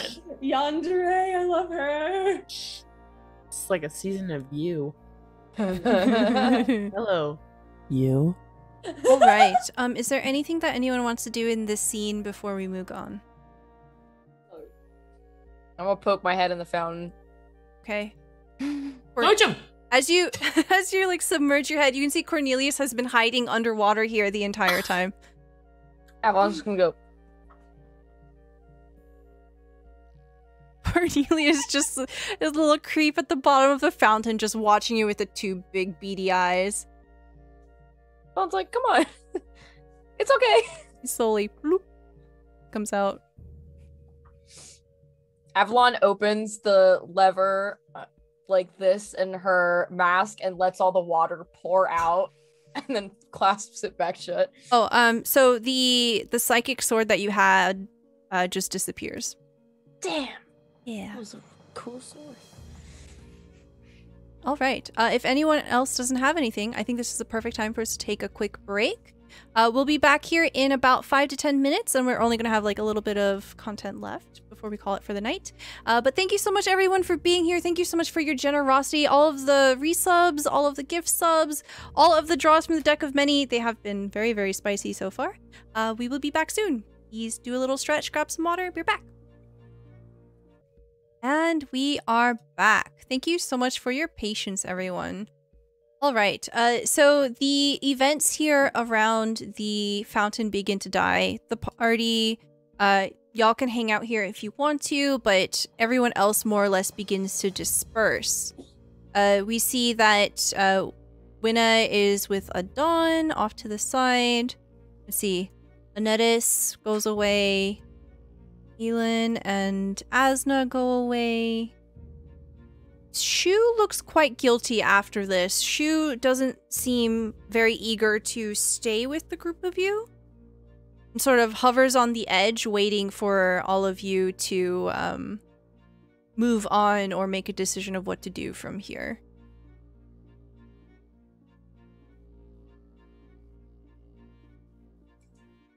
Where the fuck did Cannibal go? Weird. I conveniently just walked away. Yeah, as you say that, you look around and there were definitely some people missing during the fight. They had slipped away. One was Matea, one was Calibor. There might have been others. I guess I can understand not wanting confrontation. But at the same time, there is a common factor that they're all looking for, so perhaps we must get to it first, since Aruna, you seek it. That item, right? Yes. Didn't Calibor tell us that only Olympians could find the spring? Yeah. We are not under that category. No. Are you, Aruna? Aruna is not. Aruna's god is a primordial god, not an Olympian god. We have Olympian friends. We do have Olympian friends. Cornelius, where'd you go? Cornelius. Winnow, do you know where the diadem is? Winna coughs, and you see that she is very, very injured in the throat and cannot speak. She looks at you regrettably. She need more healing? Oh, it's just roleplay. Just go. She's mechanically, she's fine. Just wounded. Yeah. So Avalon, as you look at Cornelius, the little frog head looks up at you and the eyes just stare deeply.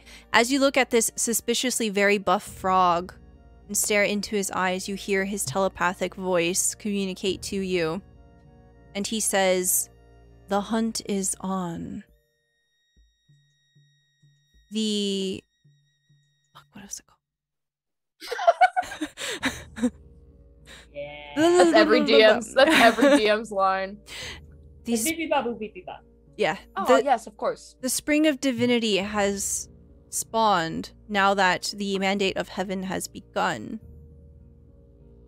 The Diadem of Hera is now available, and it is an epic quest that the Olympian gods need to pursue. Do you know what that is, Cornelius? You're an Olympian. No. It must be sought. None of the Olympian gods know where, so they must go find it. I see. And then this suspiciously very buff frog turns to look towards you, Aruna. You see this greenish, the size of an ottoman frog. Literal frog, not a frog person. Just very, very large. Very suspiciously buff. Stare at you with these big, beady eyes, and you hear their voice in your mind. A very composed voice. And they say that, it is likely that if you saw someone wearing the diadem in your vision, that they are an Olympian champion. So whatever they did in your vision, they are probably one of the people that were here. Would I have recognized them? So your vision wasn't clear, you weren't able to discern the identity of who wore it. Now you have a list of potential suspects.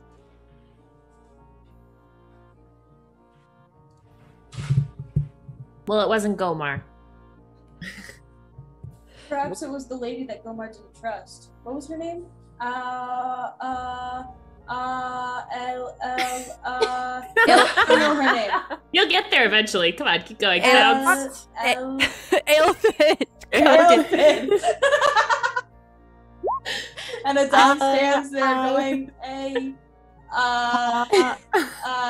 So as you say Aelthid's name out loud, you realize that was definitely one of the people that's who went missing, yeah. went missing during the fight.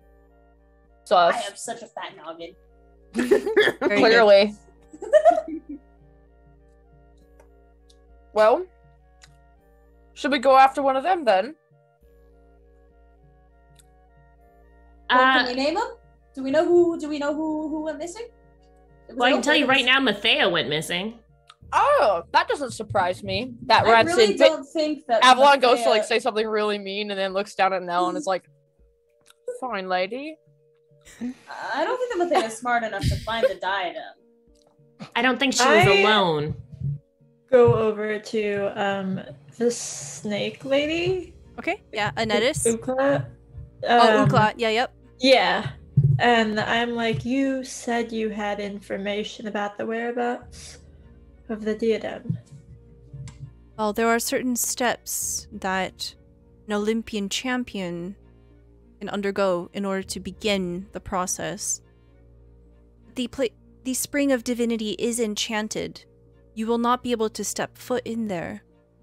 Perhaps you and I can work together and try to find where it is. And if I am to secure it, I will try my best to help you solve this mystery. I have no ill will against Zelune, but clearly someone here does.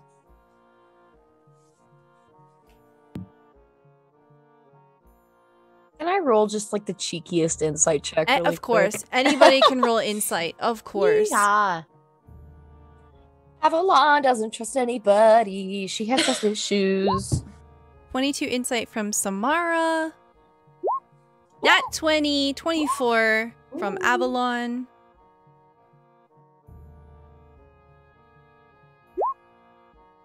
$15 from Aruna. All right. So all three of you can definitely feel with your gut check, your vibe check, that Uklat is being pretty upfront. There hasn't been a moment in meeting her, speaking with her, that she's held anything back. She's been pretty transparent with everything. The only thing that she has withheld is some of the things that she shared with Alaris, but it was kind of presented in a way where it's like, we should probably share this stuff, but when you're ready, right? Yeah. All right.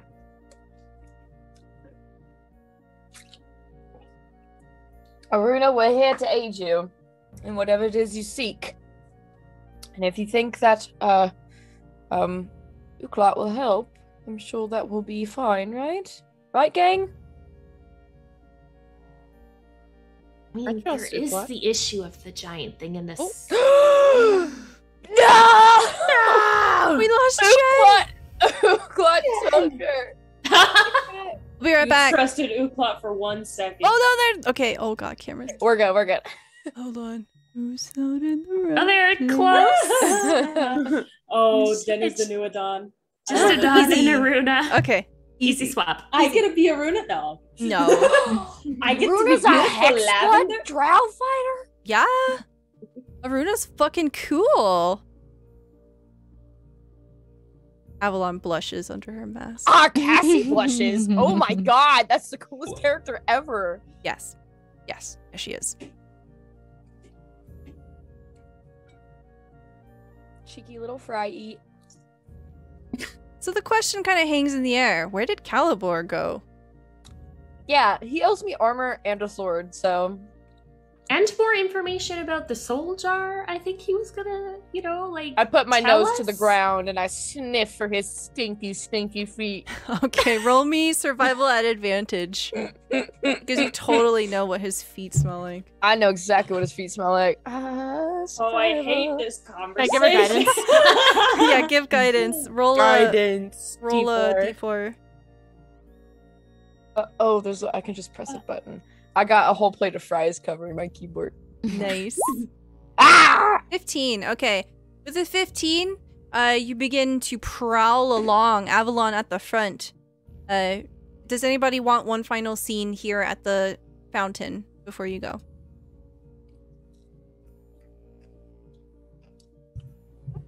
Okay. No. Cool. Wait. Yep. This is not my expertise, but because I know Aelfid was standing in this general area. Can I look around this area for like footprints or whatever, see what direction she went? Go ahead and roll survival.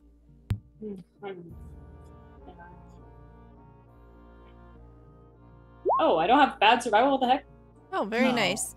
Hogger. 26. Okay.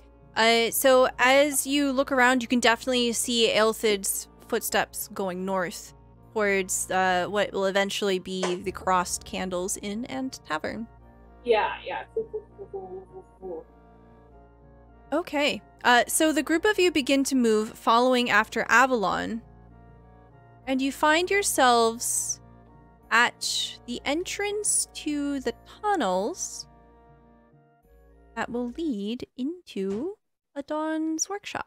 What's he doing here? Get out! What the hell are trespassing. these? Have these been here the whole time? No, I made them. You made these in 2 years? Ow! I mean, like, this one was constructed within like a week, but the rest of them, yeah, over the span of 2 years. Wow. It doesn't matter. Do you guys? Oh wait, are we coming in? I didn't have time to clean or anything. I'm sure it's fine. I'm sure the situation presses beyond cleanliness. When have you ever been tidy? It's nothing new. I think 2 years may have blurred your memory a little bit. And then I will motion them in. Well, this is your own doing. You can't be mad at me. Cannibal! Invite them into my tunnels, I suppose. So as you are maneuvering through the tunnels, you eventually reach a crossroads where there seems to be a half-sunken tree. As you're approaching, it shakes its leaves with excitement, rustling around. Hi, mister. Have you seen a big man? Have you seen a big man? Oh, you have Wait, can we hear the tree? friends. Yeah, so it's kind of like a wispy, disembodied voice, but you can tell, like, from the creaking and the leaves shaking that this is an awakened tree. That has maybe, like, fallen in through a slight cave-in, half buried, half not. See some of the, like, branches pull away to, like, very respectfully allow you passage and stuff. Adon, I didn't know you had friends. We're just here. Have you seen a big man? Hello, everyone. My goodness. Why, hello, my lady. What's your Everyone, name? this is Mr. This is everyone. Oh, hello, mister. Hello.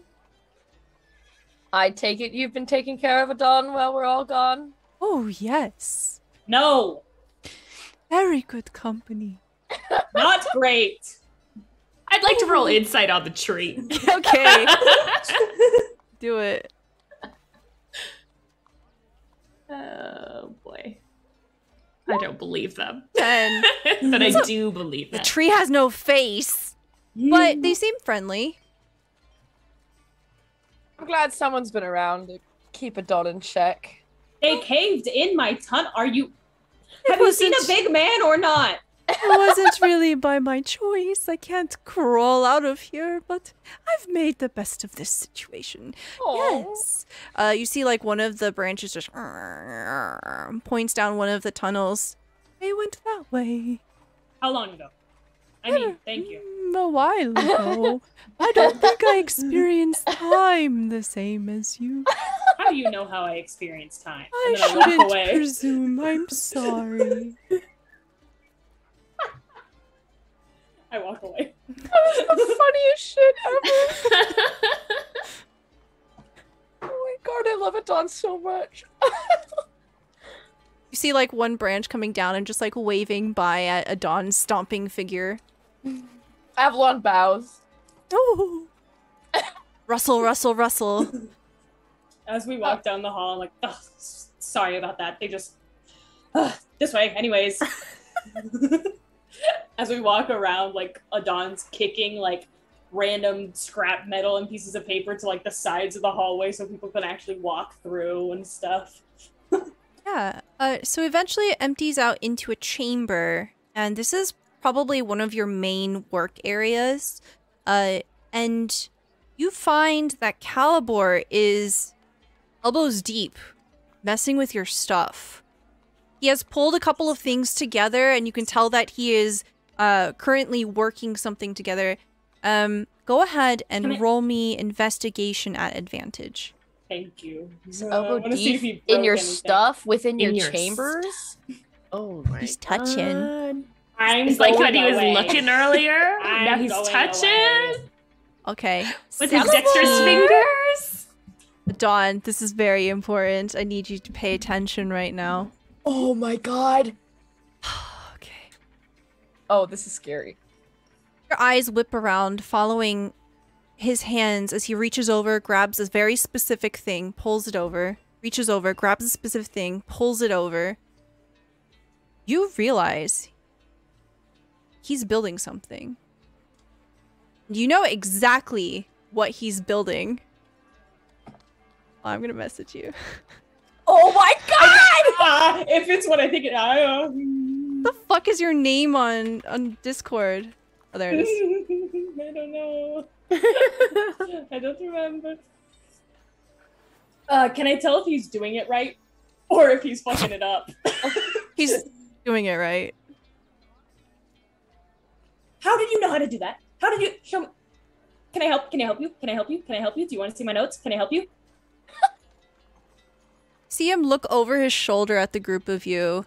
He sighs softly. You almost had it right. Adana's like fully like vibrating right now, like just jittery, like. And he gestures over to a device over there, and you know exactly the one that he wants because it makes sense. Of course, it's that thing. I knew it. And Adana like full fucking sprints to grab the stuff and give it to him. Yeah, What in the world is going on right now? Oh, good. Adana? You're as confused as I am. I Okay. have no idea what's happening. Okay. Adana's talking while they are working, very like absent-mindedly, I guess. Okay, 2 years, you know, I mean, you guys remember when we went back in time, everything was fine, everything, Hecate was there back in time, we had the whole conversation, I want to stay back in time. We get back there, long story short, we can get back there, we can change things, right? Okay, following me? Everybody's following me. Okay, 200 years, we can do it. Calibor knows how. Adon, I thought we had talked about the time travel thing. Wait, you guys know how? I've been working on it for a little bit. I got stuck. I'm not gonna lie to you. I really needed Simon's help. But Calibor, you know, one step better, I guess. Calibor stops, and he drops whatever he's holding, and he sighs. He stands up-ish. He can't fully stand up. This place is not big enough. And he kind of stoops. He turns to look at the group of you and says, I was waiting for you to finish with that nonsense outside. Are you ready to get to work?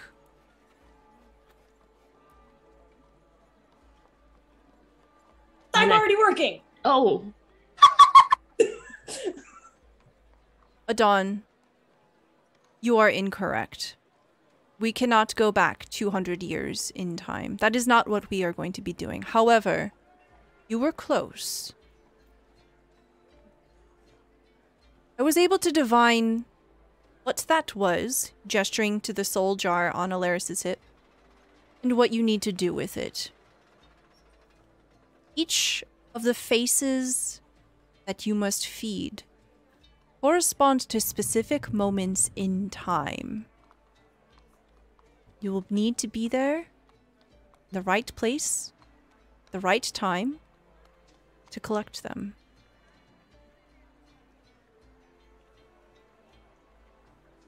Okay. How do we know what's the right time? How do we know what the right time is? I know exactly what I'm doing. Okay, I wish you would tell me. Okay, I'll follow you. And I assume like a sous chef position to just help him whatever he's doing. You see a smirk. Sous chef? You didn't even think of first mate, captain's mate. You thought of sous chef. At least they didn't say bottom.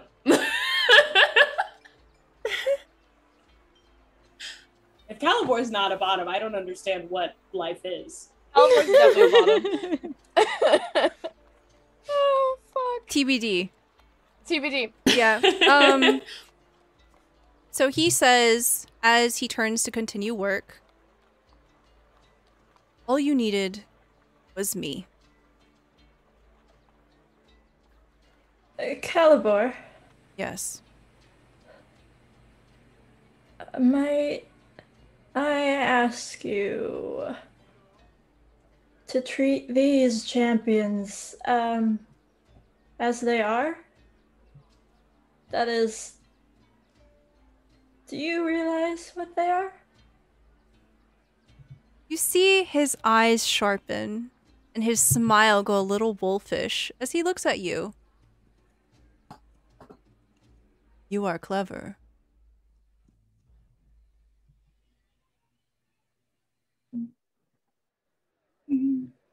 They don't know. Not yet. What are we? You should take them to the Crossed Candles Inn and Tavern. Have a drink and let them know you've had a long day. And our search is only just beginning. You do this. I'll do just that. We'll find answers together. Dawn, I will take notes and catch you up to speed. You should go with them. Okay. Quickly. Dawn just like track stars. Picturing too, just like stomping out of there. She's a runner. She's a track star. Adon Naruto runs. Yeah, Adon fully. They don't run like a regular person. They Naruto run. Love it. Oh my god. I was thinking like really wide leg stance. They just crawl on all fours just really quickly. It's on the ceiling. You've got spider climb, right? No. I have spider climb. So the screen fades to black and we find ourselves back at the Crossed Candles Inn and Tavern, gathered around an intimate table, drinks and food provided, and scene. What?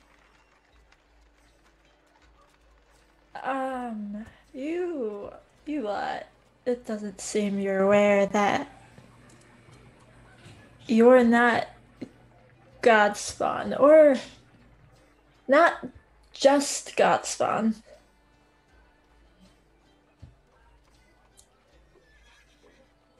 Okay, what else is there? You're part primordial. Something called, I'm not sure if you know the name, the Furies. Can I roll a history check, see if I know what that is? Yeah, go ahead and roll history, anybody. Oh my god. 27 from Adon, 12 from Samara, 19 from Alaris. Avalon a 9. I know everything about Hecate, nothing else, 0. Can I use a blessing on mine? Absolutely. Re-roll, please. Okay, that's just, it's still a 12. Okay. So Alaris and Adon. So you know that there are Olympian gods, there are chthonic gods, and there are things called primordial gods. Champions, as you are spawned from gods. They're created by gods from pure magic. Sometimes they're elevated from being mortal and made immortal. That power comes from a godly source. Divinity, as it's called. This is the first time you're hearing of something called a Fury. But if what Aruna says is true, Hecate did not make you alone. A primordial god had a hand in your creation. Who are the Furies? What are they?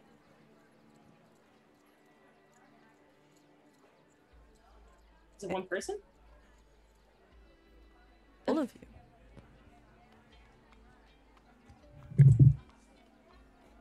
So, you're telling me that we're not just of Hecate. There's more to us? Seems to be. Well, that doesn't feel right. Yeah, that's like your whole thing, huh?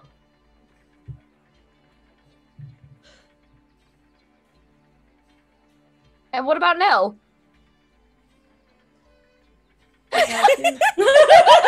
So when you look at Nell, you know that Nell is not the same as the other four.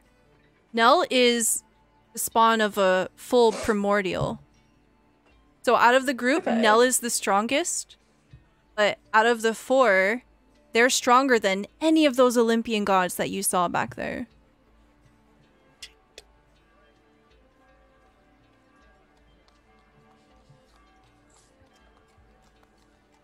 So just the 4 of them are Furies, and then Nell's a little different. She's got a god inside of her. She built different. she Nell's- built different. Yeah. She built Is different. fully built different, honestly, actually, for real. Nell is like Respectfully. stupid strong and very different. Small but strong. Oh, but strong. The strongest of us all. Well, this is interesting news. And I also take it that Caliborn knew this entire time. Have you ever heard that saying, it takes one to know one? Are you telling me that Calibor is also of this same make and model? Seems appropriate for Calibor, really. I mean, I guess. There's a lot of that fella that we do not know about. I think you overestimate him. Me? Just Have in you general. have you figured out what's going on with him and Simus? What that entire thing was? I feel like it's just less It doesn't matter. It doesn't matter. That's off topic. Well, this is very interesting news. What does that mean for us? What does that mean tangibly? Like, are we, can we do God things? It means you're stronger than any of those Olympians. Wow. See, like everyone's gonna like throw an elbow at whoever is sitting next to her. Literally Ow. anyone. Yeah, whoever's next to Avalon. See, I told you those Olympians were shit. Come on. Well, very interesting. Wait, so we had 2 primordial gods make us 4? So Hecate is not a primordial god. She's a chthonic god. Platonic, that's what I meant, sorry. But she had help from a primordial god to make you. So we Do have you a daddy know? who left us? Yeah, who's the baby daddy? Who's The baby daddy. Who is the? No one knows. Great, awesome. For as long as you've known, Hecate made you herself. Right. Can so we can I- ask Hecate. So Can I roll insight on Aruna and see if we are getting the full story here? If there's any more information we're not getting? Absolutely, go ahead. Thank you. Can I do it? Yeah. Great insight. Nell, 13 from a dot. Nell, does everyone's gonna like lean all the way over. That's why I can't get a good read on Aruna. Leaning Yeah. past me and Everyone coming is leaning right across the table. Do you like talk to Nyx? Does Nyx tell you things in the present, like as they're happening? Does she have an opinion on all this, or is it just kind of like, you know, she's here but not present? It's, well, it comes and goes.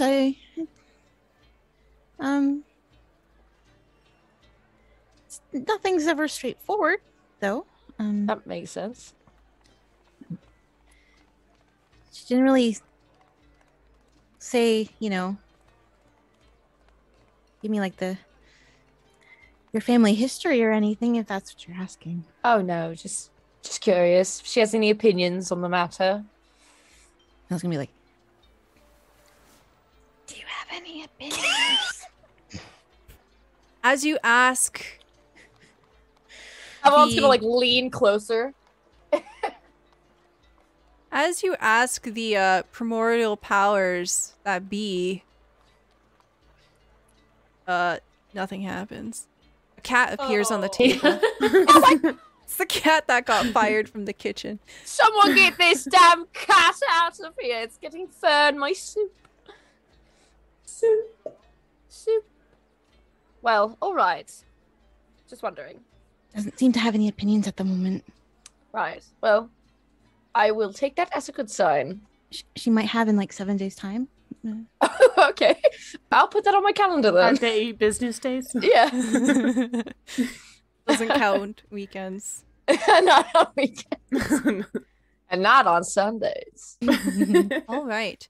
So we'll say that this conversation kind of slowly shifts into small talk and it dies down. Oh, go ahead.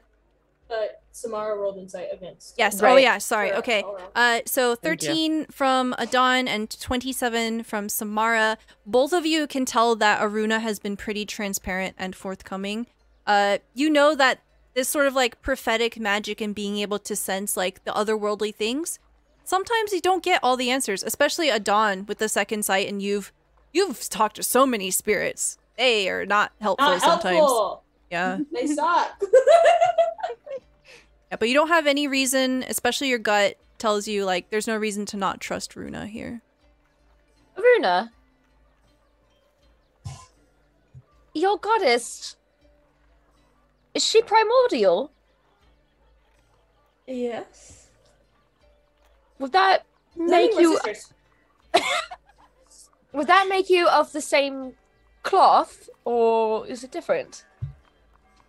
I believe that makes me similar to Nell. Oh, closer to Nell. Okay. Like half Understandable. siblings. Well, like, yes. But like half-breeds Like compared to... cousins? Or like half cousins. Like first cousins, like once removed. I don't know, all those Olympic gods, they meddle in each other's business in weird ways, so who knows where the relationships lie. Can I But- get a quick rundown of who the primordial gods are? That way we can just do, like, you know, go down the list, figure it out. You're like, oh, definitely not this one. Oh god, of course you would ask that. You're so fucking smart. God damn it. I was like, I have this list of like primordial gods that you're not gonna know and I can pepper in slowly over time. But Aruna would 100% know all of this information. So Aruna tells you about all these gods. So there's so primordial gods have this thing, and this is what Aruna tells all of you. Primordial gods tend to be literal like embodiments and personifications of things, right? That's why they're so powerful, because they're not just like an identity, they're so much more than that. So you have literal chaos, you have Nyx, you have Aether, who is the primordial god of light, Erebus, the god of darkness, Gaia of earth, Uranus of sky, Pontus of sea, Moirai of fate, Moros of doom, Selene of the moon, Helios of the sun, Eos of dawn, and Perses of destruction. Let's hope we're not Moros. Are we all, can you tell if, you know, it's all the same god, or was it like a group project? Multiple? Group projects. Can't tell. Like, you know, multiple gods pitching in? Well, interesting. It's, I don't like this development. You could see Adon's like referencing all of their like prior notes, flipping through hundreds of pages. I don't know. I don't know. Well, I think then we should return to Calibor and get this little expedition started. Yes, immediately. Don gets up and crawls over the table. We're all in like a booth. No, you see what Adon does is Adon like lifts, like they walk up to like an empty table and like tilts a chair a specific way, and like a hole opens up in the ground that goes right into the tunnels. I love that. Oh my god. Yeah, unbeknownst to the owners of the inn. Yeah. At This all. this unicorn comes up, Aruna, and you see that this unicorn has long, fine hair that's pulled into a braid. There's seashells and feathers and all kinds of beautiful starlight and things woven into the braid. They have this like really frilly goatee. Unicorn trots up, and you see that there are a number of mage hands floating around them, holding drinks and platters. And they go, "Hello, everyone. All right, who's going to be paying the bill today?" I drop into the hole. Then, Yep. oh jeez, I think. Do you hear Caliber outside? I think we are on the way. Wait, hold on a second. Wait. Isn't Yeah. our bill paid for forever now? I was just joking. Ha ha ha. All right, enjoy your food. I'm going to the next table. Hey, where are you going to pay your bill? Who are you? Oh, yeah, and then he just kind of like trots off. So Listen, go ahead. Aruna, do not trust that fella. If he asks you to pay for anything, just say it's on our tab. All right, because he's gonna scam you out of every penny you own. If you see me make a note and I'm like, on Calibor's tab. Yes, yes, Yes. Even better. that's what we like to hear. All right. So as the group of you begin to make your way to Calibor, the scene will fade to black. And as it does...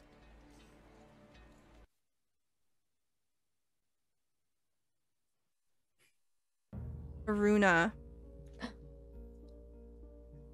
You have spent some time here in Moontown with the others now. Like, a few days pass and, like, you know, we just, like, montage through whatever happens the next session. And as you begin to spend time with the champions of Hecate and investigate some of the other Olympian champions here, you know that you have a goal. Your goal is to find out who's going to get the diadem first, and if it trades hands, and who's going to be responsible for Selune's death that you foresaw. But you know that no future is certain, no fate is sealed, and all things can be undone. You, my dear, drew the fate card. Oh my god! Knew it. No fucking way! You get to rewrite an event of your choice. Literally anything. The only thing you cannot do is bring back any of the gods that have been killed. You know Selune is totally fine right now. You can do literally whatever you want with this card. Oh, this card is so stressful. Holy shit. Yeah. God, that is so awesome. Can you rewrite? So I'm wondering if I can rewrite that vision that I had Absolutely. So to describe make the outcome different. So Aruna, describe to me like what kind of scene we see as you like go into whatever it is you do to have a vision, and then describe the vision you see to me. So like what happens like around me? Yeah, as so like you the- like your setup, what you look like, and then what you see. Okay. Honestly, it probably just happens.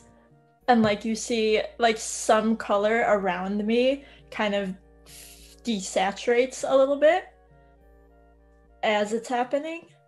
And I go back into that vision.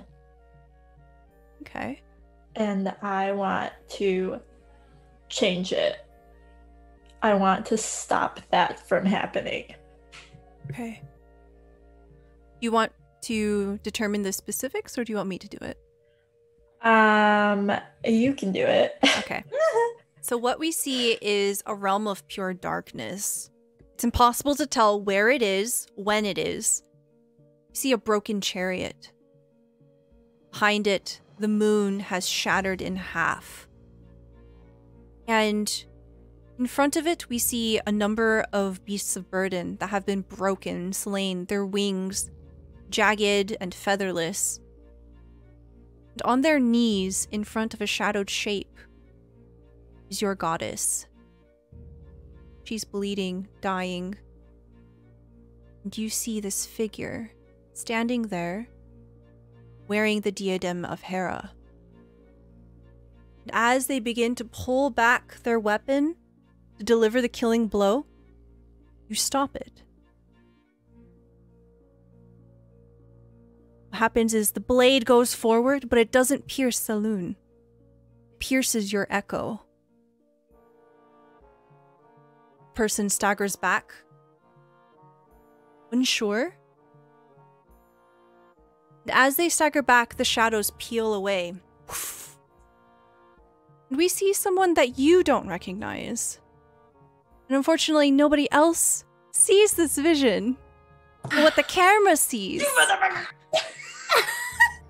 What you, my dear viewer, see is a woman with bronze skin and fiery white hair. Motherfucker. This Azamar looks shocked. You're not supposed to be here.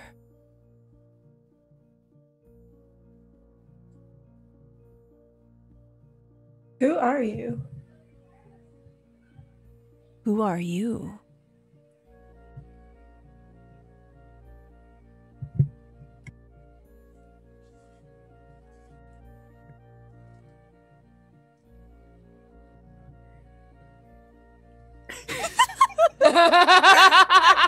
Just want to like leave it hanging.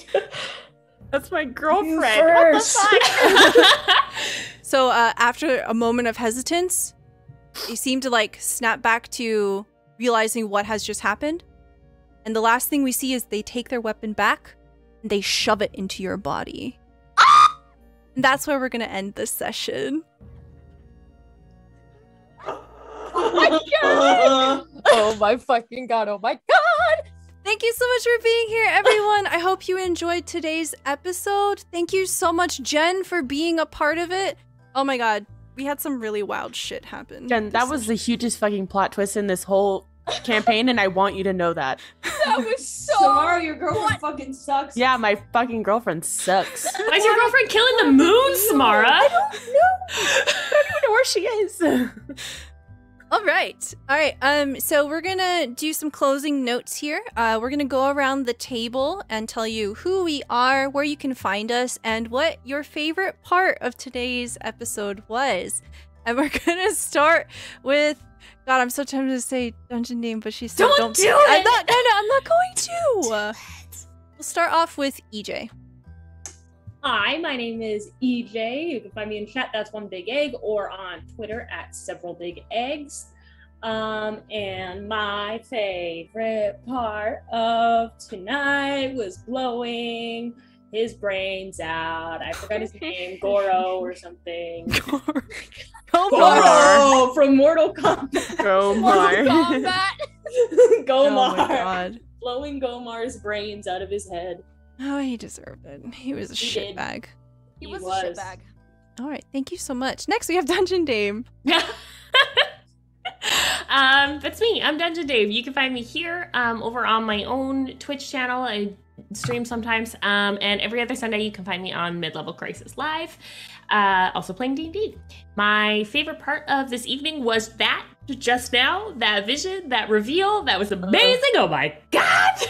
Now imagine when Samara finds out. If Samara finds out. If it Probably is ever- gonna, I mean, like very later on. Way later in the game. We just gotta all pretend to be shocked in Oh, character. the Just like, dramatic irony. Love it.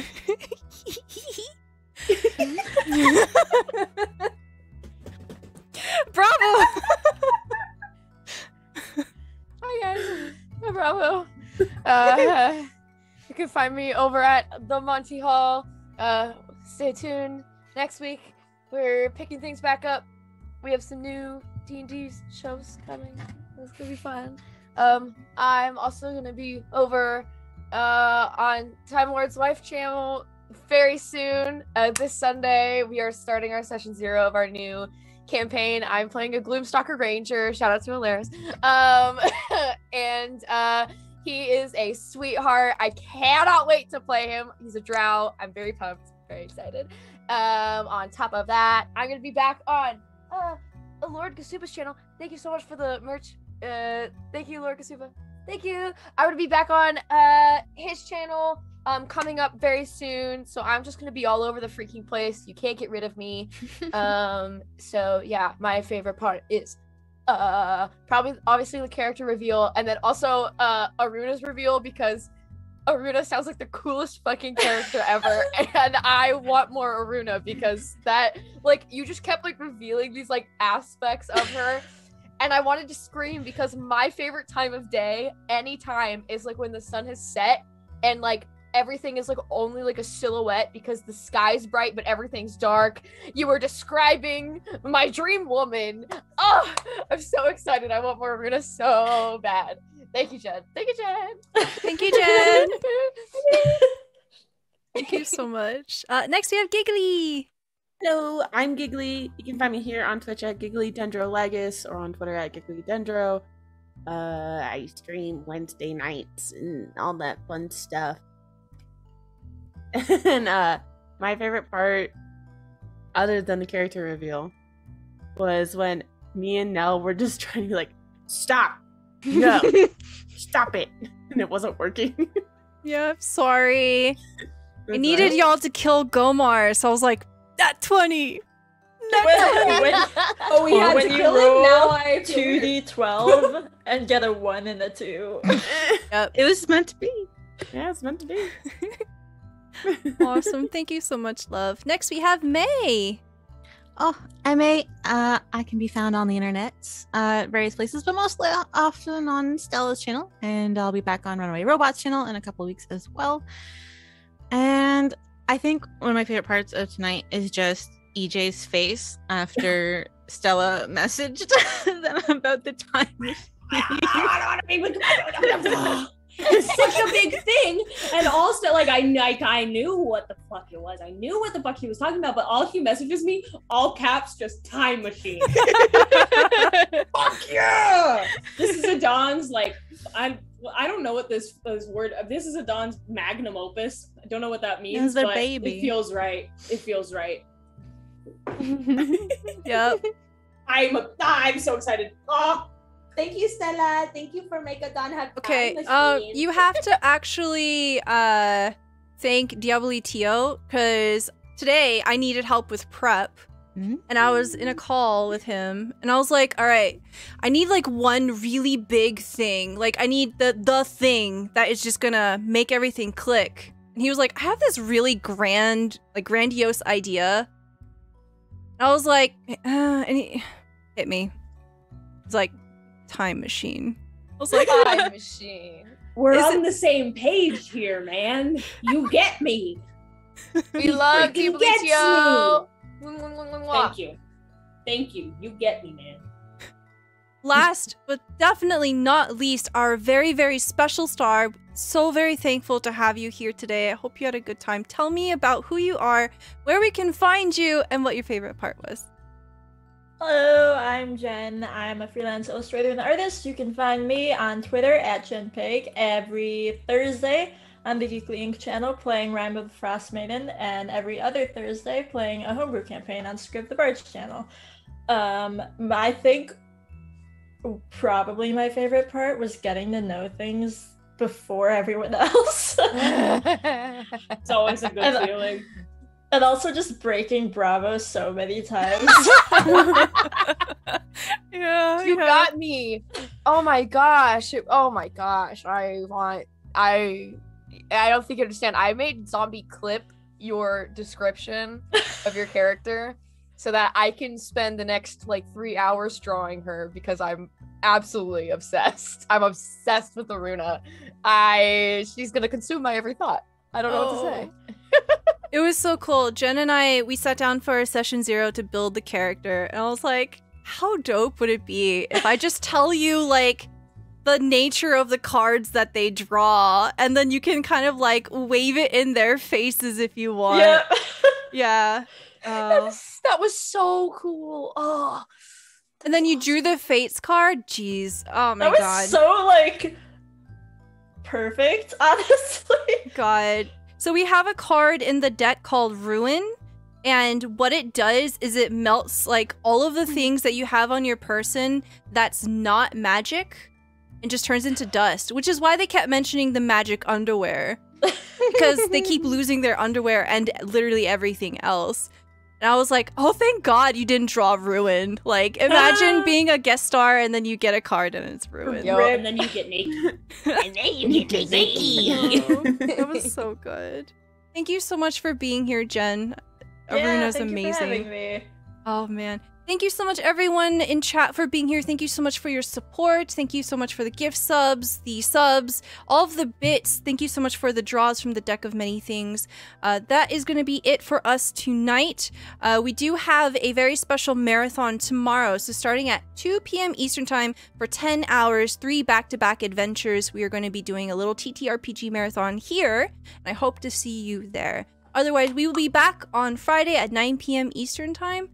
Hope you have a wonderful weekend and time machine. Let's go. What's your favorite part, Stella? Stella, what's your favorite part? Favorite part, Stella? What's your favorite part?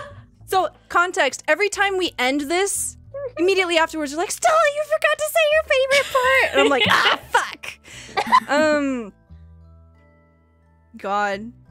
It's so hard. How do you answer this question? We answer it every week, my man. Oh, the pressure. Let